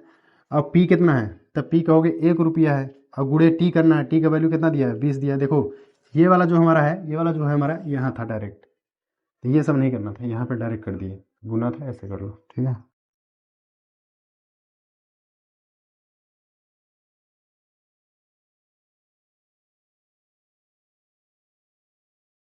इसको भाई एक बार और पानी पिलाओ, लो। बिना पानी पिए काम नहीं कर रहा, ठीक है। एक वस्तु का मुद्रित मूल्य उसके क्रय मूल्य से 40% अधिक है। मुद्रित मूल्य क्या होता है? मॉल वगैरह में गए हो, सेट ऑफ लिखा रहता है कि 561 रुपया, 1001 रुपया का सेट है, ये है कि नहीं, ऐसे लिखा। मुद्रित किया जाए, अंकित मूल्य को ही मुद्रित मूल्य कहते हैं। देखो, तो कह रहा है एक वस्तु का मुद्रित मूल्य उसके क्रय मूल्य से 40% अधिक है। तो जो दुकानदार वगैरह खरीद के आता है ना, तो जो कितने खरीदे रहता है उससे ज्यादा करके अपना रखता है ना, उतना अंकित करके ज्यादा लिखेगा, तो उसी को मुद्रित, क्रय मूल्य तो कम रहता करेगा। ये कह रहा है कि वस्तु का मुद्रित मूल्य उसके क्रय मूल्य से 40% अधिक है। मान लो हम सपोज दैट कि सीपी मानते हैं 100 था, ठीक है, आईएमपी जो है 40 अधिक है, तो यानी 140 हो गया ये। अब इसको अगर तो छूट की दर कितनी होनी चाहिए ताकि 12% लाभ प्राप्त हो सके? वो लोग छूट दे के भी प्रॉफिट कमाते हैं भाई, है कि नहीं। तो कह रहा 12% का ही लाभ हो। अगर वो 12% का लाभ कमाना चाहता है, इसका मतलब 100 का खरीदा था, तो वो बेचना कितना चाहता है? देखो 112 में बेचा होगा, तभी तो 12% प्रॉफिट होगा। 112 में बेचा होगा, जैसे कोई दुकानदार गया तो बोले कि भाई 140 का सामान है, तो आप कहोगे सर कुछ छूट उट दोगे, तो कहेगा कि भाई इतना छूट देगा ना कि 112 तक ही बेचेगा। कहेगा भाई 112 रुपये हम आपको दे सकते हैं, उससे कम नहीं देंगे, हमें घाटा पड़ेगा। और भाई उसे घाटा होता ही नहीं है, वो अपना लाभ हानि जोड़ के बैठा रहता है, ठीक है, कि 12% तो लाभ लेना ही लेना है। तो यही तो बेच दिया, 112 में आपको दे दिया, आप भी खुश हो गए कि हमें तो छूट मिल गया, ठीक है। तो इतना छूट दे के भी आपको क्या पड़ा, प्रॉफिट कमा रहा है। तो कितने को छूट दिए हैं ये देख लो। यहाँ पे देखो हम लोग रेशियो इसका काट के भी शॉर्टकट में निकाल सकते हैं कितने परसेंट का प्रॉफिट या हानि हुआ है, कितने की छूट दिया है, पर हम आपको डायरेक्ट ऐसे ही समझाते हैं, ज़्यादा बेटर रहेगा।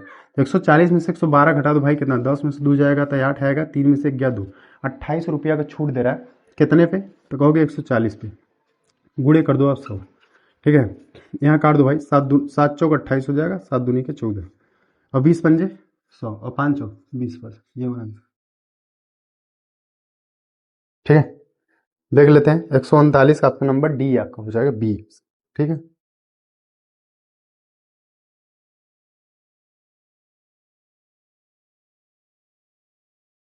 और हमें लगता है कि आप ये 10 मॉक टेस्ट दे लेंगे ना, तो आपका उमार भरने का स्पीड और जो भी गलतियां हैं वो आपका सिली मिस्टेक, देखो कल वाले में हुआ होगा आपका, जरूर जरूर होगा सिली मिस्टेक, हम आपको कह रहे हैं माइनर मिस्टेक होता ही है।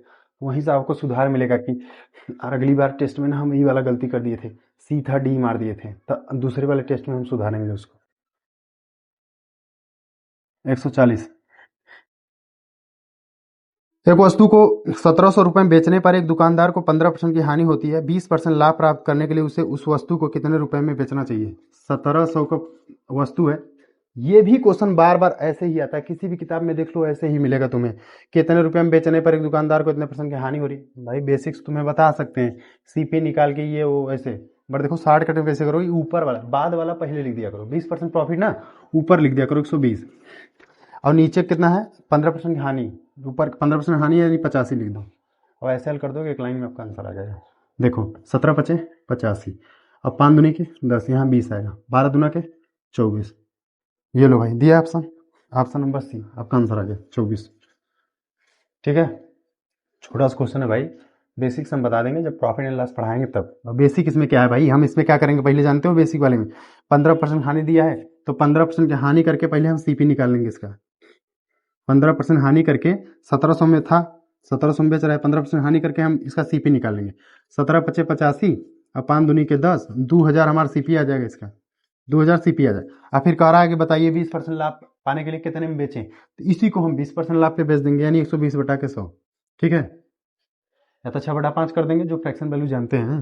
यहाँ से 0 0 काट दो, 12 दूना 24, लो ऐसे भी आ गया। तो हम कह रहे 2 बार काहे करोगे इसे, है कि नहीं, ऐसे ही कर दो एक बार में।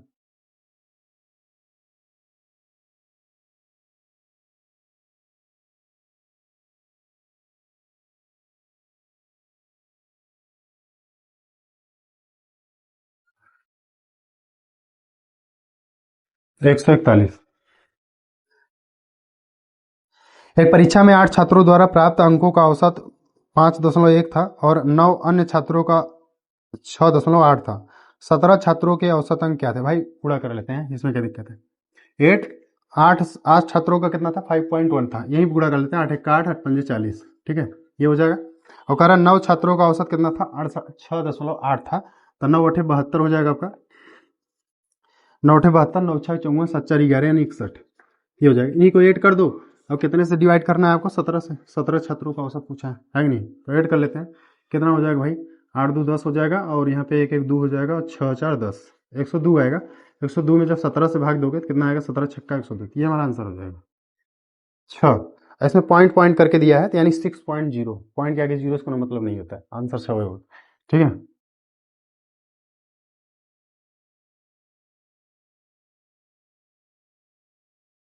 चल 142 पे पहुंच गया। 142 में देखो, 7 क्रमागत, क्रमागत मतलब समझते हैं क्रम से भाई, 1 2 3 4 5 6 7 8 9 क्रम से। ठीक है, 7 क्रमागत धनात्मक पूर्णांकों का औसत 126। इसी में तो क्वेश्चन हुआ देता है कि 7 विषम संख्याओं का औसत कितना, 7 सम संख्याओं का। बढ़िया, क्रमागत बोला है, सम विषम नहीं बोला है। ठीक है, तो कहता है पूर्णांकों का औसत कितना है? 126। तो जो औसत दिया रहता है ना इन लोग का, उसी बीच का ही तो औसत होता है। बीच की जो संख्या हो, जैसे 7 संख्या है ना, तो उसका औसत 126 दिया, तो वही जो बीच की संख्या है क्रमागत में, या फिर सम संख्या में, या फिर विषम संख्या में, वही बीच की संख्या ही औसत होती है हमारी। ठीक है, तो एक बात बताओ, 7 में से जब 126 हम लिख ही दिए, तो बच्चा कितने होगा? 6 ठो। और कह रहा है जो बीच की होती है, तो यानी 3 ठो अंक इधर है, 3 ठो अंक इधर है। हमें जाना किधर है? सबसे छोटी संख्या पूछ रहा है, तो छोटी संख्या पूछ रहा है तो 3 माइनस कर दो। अरे भाई 3 ही तो कम करना है कि नहीं? तो कितना हो जाए? 123। ये आंसर होगा। सही है, दिया आंसर देखो, ऑप्शन नंबर बी, 123।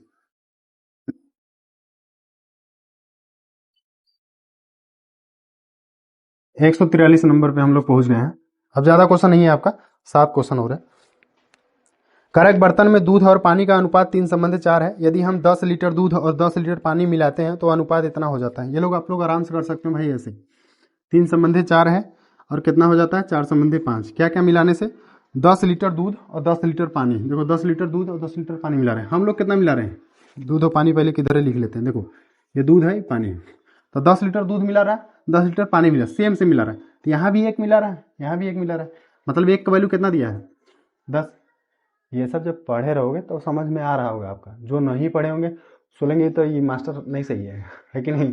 भाई ऐसी कोई बात नहीं, ये हम शुरुआत से पढ़ा देंगे, आप भी समझ जाएंगे। आसान है सब। ठीक है, एक का वैल्यू कितना दिया है? 10 दिया। तो कह रहा कि इसमें मिट गया है क्या भाई? शुरुआत में लिखा है, क्या लिखा है? शुरुआत में कुल मिश्रण की कितनी मात्रा मौजूद थी? कह रहा शुरू में कितने लीटर मात्रा थी। देखो 3 पानी था, 3 दूध था और 4 पानी था। कितना मिश्रण था? 7। और एक का वैल्यू कितना दिया है? 10। तो 7 का वैल्यू कितना होगा? 70। ये आंसर है। ये सब क्वेश्चन है बिना पेन चलाए, वहाँ तुम वहाँ जब टेस्ट दे रहे थे, एग्जाम दे रहे थे, तो कर सकते थे आसानी से ऐसे ही पढ़ के कि भाई देखो 3 4 है, 4 5, एक यहाँ बढ़ रहा है, एक यहाँ, यानी एक का वैल्यू 10 और 4 3 7, 7 को गुणा 10 में करो 70।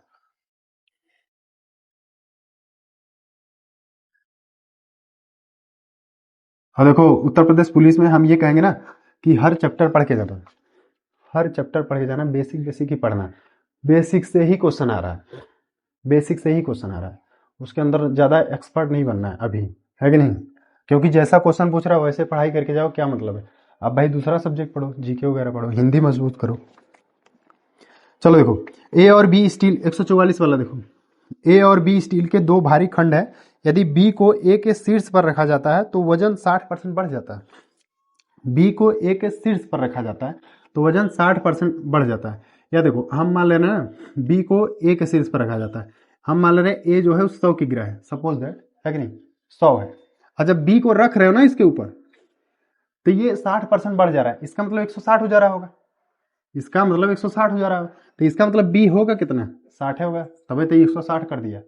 ए 100 था, और ए के ऊपर जब बी को रख दिए तो 160 हो गया। तो 160 हो गया, इसका मतलब इस 60 जोड़ दिया होगा, तभी तो 160 हो गया, है कि नहीं?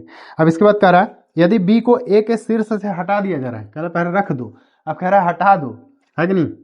हटा दिया जाए तो ए और बी के कुल वजन की तुलना में कितना वजन कम हो जाएगा? एक बात बताओ, जब ए को बी के ऊपर रख दिए तो 160 हो गया, अब उसी 60 को हटा दोगे तो कितना कम होगा? कहोगे सर ये तो बेवकूफ बना रहा है हम लोगों को, बड़ी ये 60 ही तो कम हो जाएगा। 160 रखा था बी को, अब कह रहा बी को हटा दो, तो 60 कम हो गया। कितने में? 160 में और गुणे क्या कर देंगे 100, तो ये हमारा आंसर आ जाएगा। 2 तेईस 6 2 8 16 4 दूनी के 8 4 से काटो 25 25 तिया 75 75 बटा 2 और काटोगे 37.5% आ जाएगा। ठीक है 37.5% यानी ऑप्शन नंबर ए।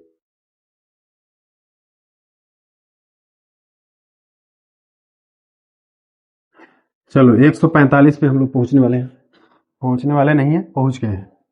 ठीक है चलो, करा 10% छूट देने के बाद 8% का लाभ प्राप्त करने के लिए क्रय मूल्य से अंकित मूल्य कितने परसेंट अधिक है। 145 वाला क्वेश्चन भी हम आपको कहेंगे कि आप थोड़ा सा दिमाग में बैठा लो, ऐसे ही क्वेश्चन आता है जो हम आपको कह रहे हैं ना, दिमाग में बैठा लो, ऐसे ही सेम सेम आता है। तुम पढ़े हो चैप्टर नहीं पढ़े हो उससे कोई मतलब नहीं, तुम बस इसे देख लो कि यही क्वेश्चन जैसे सर करा रहे हैं, अब जैसे ऐसे जब भी क्वेश्चन आएगा हम यही तरीका लगाएं और हम गारंटी दे रहे हैं कि उसका आंसर आ ही जाएगा। देखो 10% छूट देने के बाद 8% का लाभ होता है। जब भी छूट देने के बाद लाभ हो, ऐसे कहे कि लाभ हो रहा है, या फिर छूट देने के बाद कहेगा कि हानि हो रही है, जब भी ऐसे आए तो तुम्हें एक चीज निकालना है, सीपी और एमपी का रेशियो निकालना है। कौन सा निकलेगा कैसे, तो देखो 100 में से आपको डिस्काउंट घटा देना जो दिया रहे, ठीक है, और यहाँ पे 100 में प्रॉफिट और लॉस जोड़े और घटा देना। भाई जानते हो प्रॉफिट रहेगा तो जोड़ देना और लॉस रहेगा तो घटा देना, बस।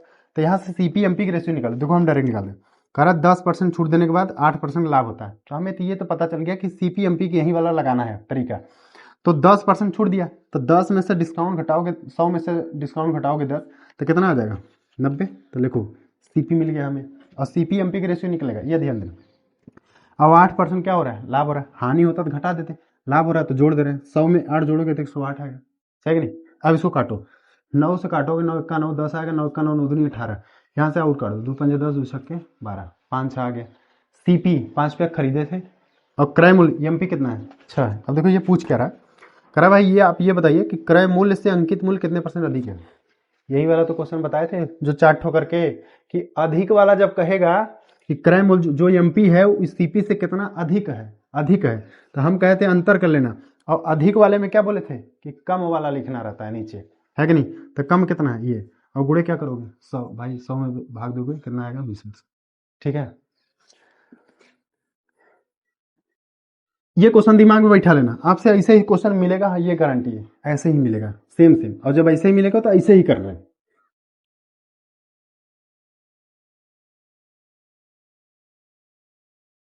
166, अरे सॉरी 146।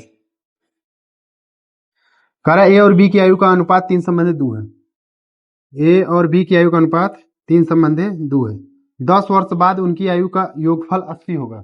एक बात बताओ, मान लो ये 3x है, ये 2x है, 10 साल बाद इसमें 10 साल नहीं बढ़ जाएगा, 3x प्लस 10, 10 साल ये बढ़ जाएगा, 10 साल ये भी बढ़ जाएगा। इन लोग को जोड़ दो, इन्हीं लोग का योगफल, तो ये बोल रहा है कि 10 साल बाद जो है इन लोग का योगफल कितना होगा 80 होगा। 3 2 5x, 5x बराबर 10 10 20, 80 में से 20 घटाओ कितना आएगा 60 आएगा, यहाँ से भाग दे तो x इक्वल टू 12 आएगा, x इक्वल टू 12 आएगा। क्वेश्चन में पूछ रहा है कि उनको वर्तमान आयु कितनी होगी। भाई 12 3 कितना हो जाएगा 36, 12 गुना के 24, ये आंसर हो जाएगा। ठीक है, चलिए 4 क्वेश्चन और बचा है आपका।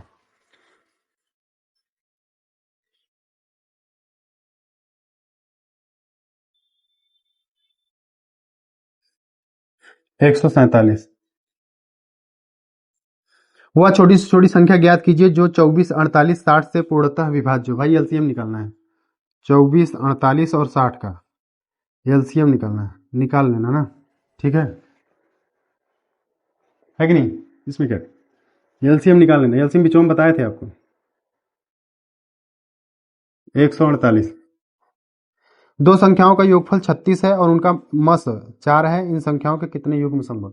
बार बार पूछता है दो संख्याओं का योगफल इतना है, या फिर पूछेगा दो संख्याओं को गुणनफल इतना है, तो कितने युग्म बनेंगे। आसानी से देखो, इसमें कुछ करना नहीं। दो संख्याओं का योगफल 36 है, मस कितना है 4 है, HCF जो है वो 4 है।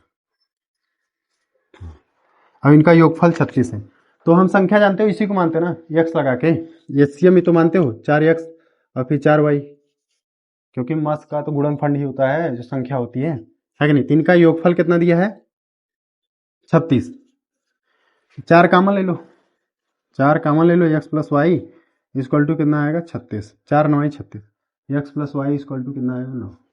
अब इसी को बोल रहा है, जैसे हम एक्स प्लस वाई बराबर 9 आ रहा है ना, तो कितने तरीके से आ सकता है 9, ये देखना है। तो आप कहोगे सर नीचे लिख सकते हैं भाई, तो आप कहोगे सर एक और 8 हो जाएगा, और या फिर यहाँ पे 2 और 7 भी हो जाएगा, 2 और 7 से आ सकता है। और इधर देख लो, तो कहोगे यहाँ पे 3 और 6 से आ सकता है 9, है कि नहीं, यहाँ बढ़ा दो 4 और 5 से आ सकता है। फिर कहोगे 5 और 4 नहीं भाई, जब यहाँ रिपीट हो जाए तो यहाँ से हम लोग नहीं लेते हैं, ये जानते हो।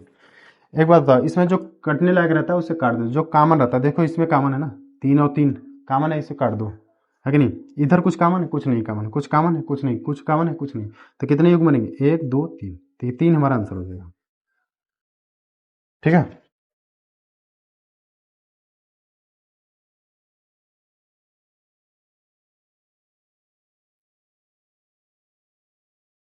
एक बार इसे और भूल जाओ, परेशान कर दिया है।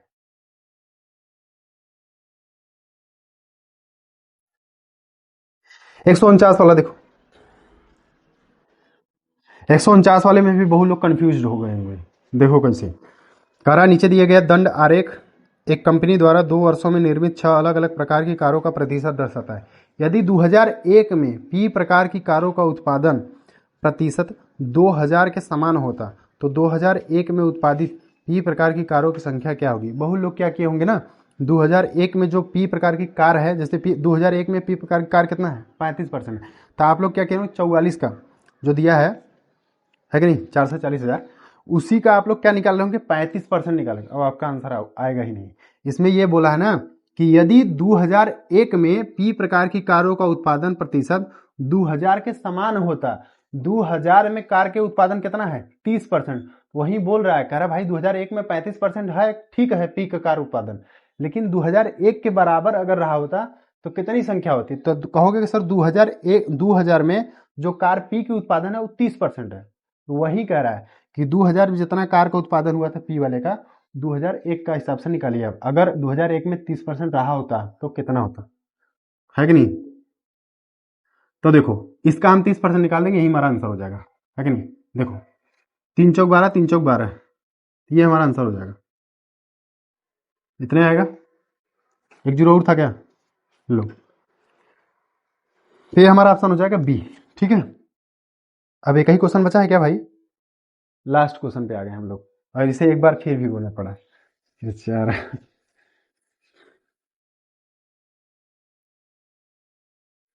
हम लोग भी सोचते हैं यार काके वीडियो वायरल भाई खरीदे ले पूरा, ठीक है, लेकिन कहाँ वायरल होने वाला है, व्यूज ही नहीं बढ़ रहा है। बट आप लोग बढ़ा देंगे, ठीक है, अभी क्लास चलता रहेगा, बट हम लोग का बहुत ही अच्छा चल रहा है, आप लोग इतना सपोर्ट कर रहे हैं, ठीक है। और टेस्ट भी देने आए हैं आप लोग काफ़ी संख्या में, ठीक है, अभी बढ़ते ही जाएंगे, तो हम लोग भी शुरुआत किए हैं, बढ़ेंगे आगे। चलिए लास्ट क्वेश्चन आपका आ गया है 150। एक आयताकार मैदान की लंबाई और चौड़ाई क्रमशः 8 और 7 के रेशियो में है। एक आयत है, इसका लंबाई 8 है और इसका कितना 7 है, लेकिन ये रेशियो में तो इसलिए हम लोग x मान ले रहे हैं। इसके बाद कह रहा है कि साइकिल पर सवार एक व्यक्ति इस मैदान के परितः परिमाप के अनुदिश 28.8 किलोमीटर 28.8 किलोमीटर प्रति घंटा की गति से 2.5 मिनट में एक चक्कर पूरा करता है। परिमाप जानते हो ना, पूरा ही भुजा भुजा चारों भुजा, यहाँ से शुरू किया होगा, इसे जाते जाते साइकिल चलाते चलाते चलाते चलाते यहाँ आया होगा, उसी पूछ रहा है 28.8 किलोमीटर प्रति घंटा की स्पीड से गया है और 2.5 मिनट में यहाँ तक आ गया है। इसमें जानते हो टाइम एंड डिस्टेंस और आयत यानी कि आपका ये क्षेत्रफल वाला दोनों मिक्स करके आपको क्वेश्चन दे दिया। पहले हम लोग निकालते नहीं कितना दूरी साइकिल से तय किया गया है, तो दूरी बराबर क्या होता है चाल गुणे समय, चाल 28.8 किलोमीटर है, 2.5 मिनट में है, तो इसलिए हम इसे 60 से भाग दे देंगे तो ये हमारा घंटे में बदल जाएगा। तो दूरी बराबर क्या होता है चाल गुणे समय, तो यहाँ से हम इसका डिस्टेंस निकाल लेते हैं। डिस्टेंस निकाल लो भाई, यहाँ से दशमलव दशमलव गुणा इसको काट दो, यहाँ से दशमलव है यहाँ जीरो लगा लो, 25 चौका 100, अरे सिर्फ इसको काटे हैं 2 जीरो 100 को, तो 6 चौक 24 आएगा कि नहीं यहाँ पे, है कि नहीं। दशमलव यहाँ भी हटा ले क्या जीरो वाला, ठीक रहेगा। अब देखो 4 छक 24, 4 से यहाँ काटो, 4 से 28, 4 दूनी के 8 और 6 से काट दो ना, 6 एक का 6, 6 दूनी के 12, जीरो था एक अंक पे पॉइंट लगा दो, 1.2 किलोमीटर आया। किलोमीटर को हम मीटर में बदलने क्या, तो कहो सर 1000 से गुणा कर दीजिए आप, 1000 से गुणा हम कर देंगे तो हमारा आ जाएगा कितना 1200 मीटर। मतलब इस साइकिल से ये जो है यहाँ से यहाँ यहाँ यहाँ से गया था पूरा 4 चक्कर मारा था, मतलब सर ये जो परिमाप है आयत का वो 1200 मीटर का है कि नहीं। और परिमाप का फार्मूला जानते होंगे आप लोग। परिमाप फार्मूला क्या होता है आयत का? 2LB + BH, यही तो होता है।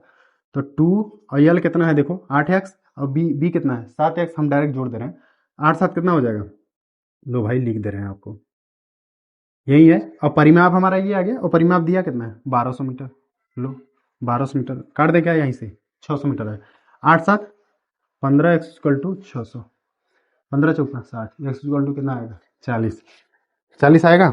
अब इसके बाद ये कह रहा है कि मैदान का क्षेत्रफल क्या होगा। लो भाई क्षेत्रफल पूछ दिया है। एक्स की वैल्यू 40 आ गया, इसको रहने दो, क्षेत्रफल निकालते हैं। क्षेत्रफल क्या होता है? LB होता है, लंबाई गुणे चौड़ाई, यही तो होता है आयत का क्षेत्रफल। लंबाई गुणे चौड़ाई कर दो ना, 8 सत्ते कितना हो जाएगा? डायरेक्ट कर दें, लिखे क्या करें, 8 सत्ते 56x², यही तो है एरिया। एरिया है, और एक्स का वैल्यू रख दो 40 का, है कि नहीं। तो 56 गुणे 40 गुणे 40 कर देते हैं, ठीक है। 4 चौक 16, जीरो लगा देंगे हम लोग, ठीक है, इधर ही लिखना पड़ेगा। तो 56 गुणे 16 कर दो, 2 जीरो अभी लगा लेंगे हम लोग, है कि नहीं। 6 का 36 हो जाएगा, 3 6 पंजे 30, और 6 1 का 6, 30 और 6 36, और 36 और 3 कितना हो जाएगा? यहाँ पे 9, असले के 3, 5 1 का 5, 5 और 3 कितना हो जाएगा? 8। सही है भाई, यहाँ पे 2 जीरो लगा दो तो ये हमारा आंसर हो जाएगा 8 से 96, ऑप्शन नंबर बी, ठीक है। चलो भाई आपका खत्म हो गया ये पूरा सॉल्यूशन। और हम जानते हैं ये हमारा, सच बताए तो पहला वीडियो भाई कैमरा के सामने, और सॉल्यूशन आपका था। आप लोग कहें वहाँ पे कल हमसे तो पर्सनली और लोग आके कहें कि सर आप सॉल्यूशन दे रहे हो तो ठीक है, बट आप अपने से सॉल्यूशन करवा देंगे तो ज़्यादा बेटर समय, क्योंकि भाई किताब में देखो अपने हिसाब से, किताब अपने हिसाब से लिखा रहता है। तो यहाँ पे हम करा दिए, बट इसमें थोड़ा हमारे अंदर डर भी था अभी और कुछ स्पीड भी था, बहुत सारी गलतियाँ होंगी, तो उसके लिए मैं क्षमा चाहता हूँ। बट जो भी हो आप हमें बताइए, कमेंट बॉक्स में बता सकते हैं या फिर कॉल करके बता सकते हैं कि हाँ ये सर गलतियाँ थी। दोबारा जब आप टेस्ट का सॉल्यूशन कराएंगे तो वो सब गलतियाँ जो आप कहेंगे उसमें हमें कमेंट बॉक्स में या फिर हमारे जरिए जो खबर पहुँचेगी वो मैं निश्चित तरीके से सुधार चुकाऊँगा, ठीक है। तो चलिए फिर मिलते हैं अगले वीडियो में, और सब्सक्राइब करते रहिए यार, चैनल मोबाइलवा में रहेगा कोई दिक्कत है नहीं, ठीक है। थोड़ा सपोर्ट करिए आप, और बाकी हम आपके लिए मेहनत कर रहे हैं, ठीक है। जय हिंद आप सभी।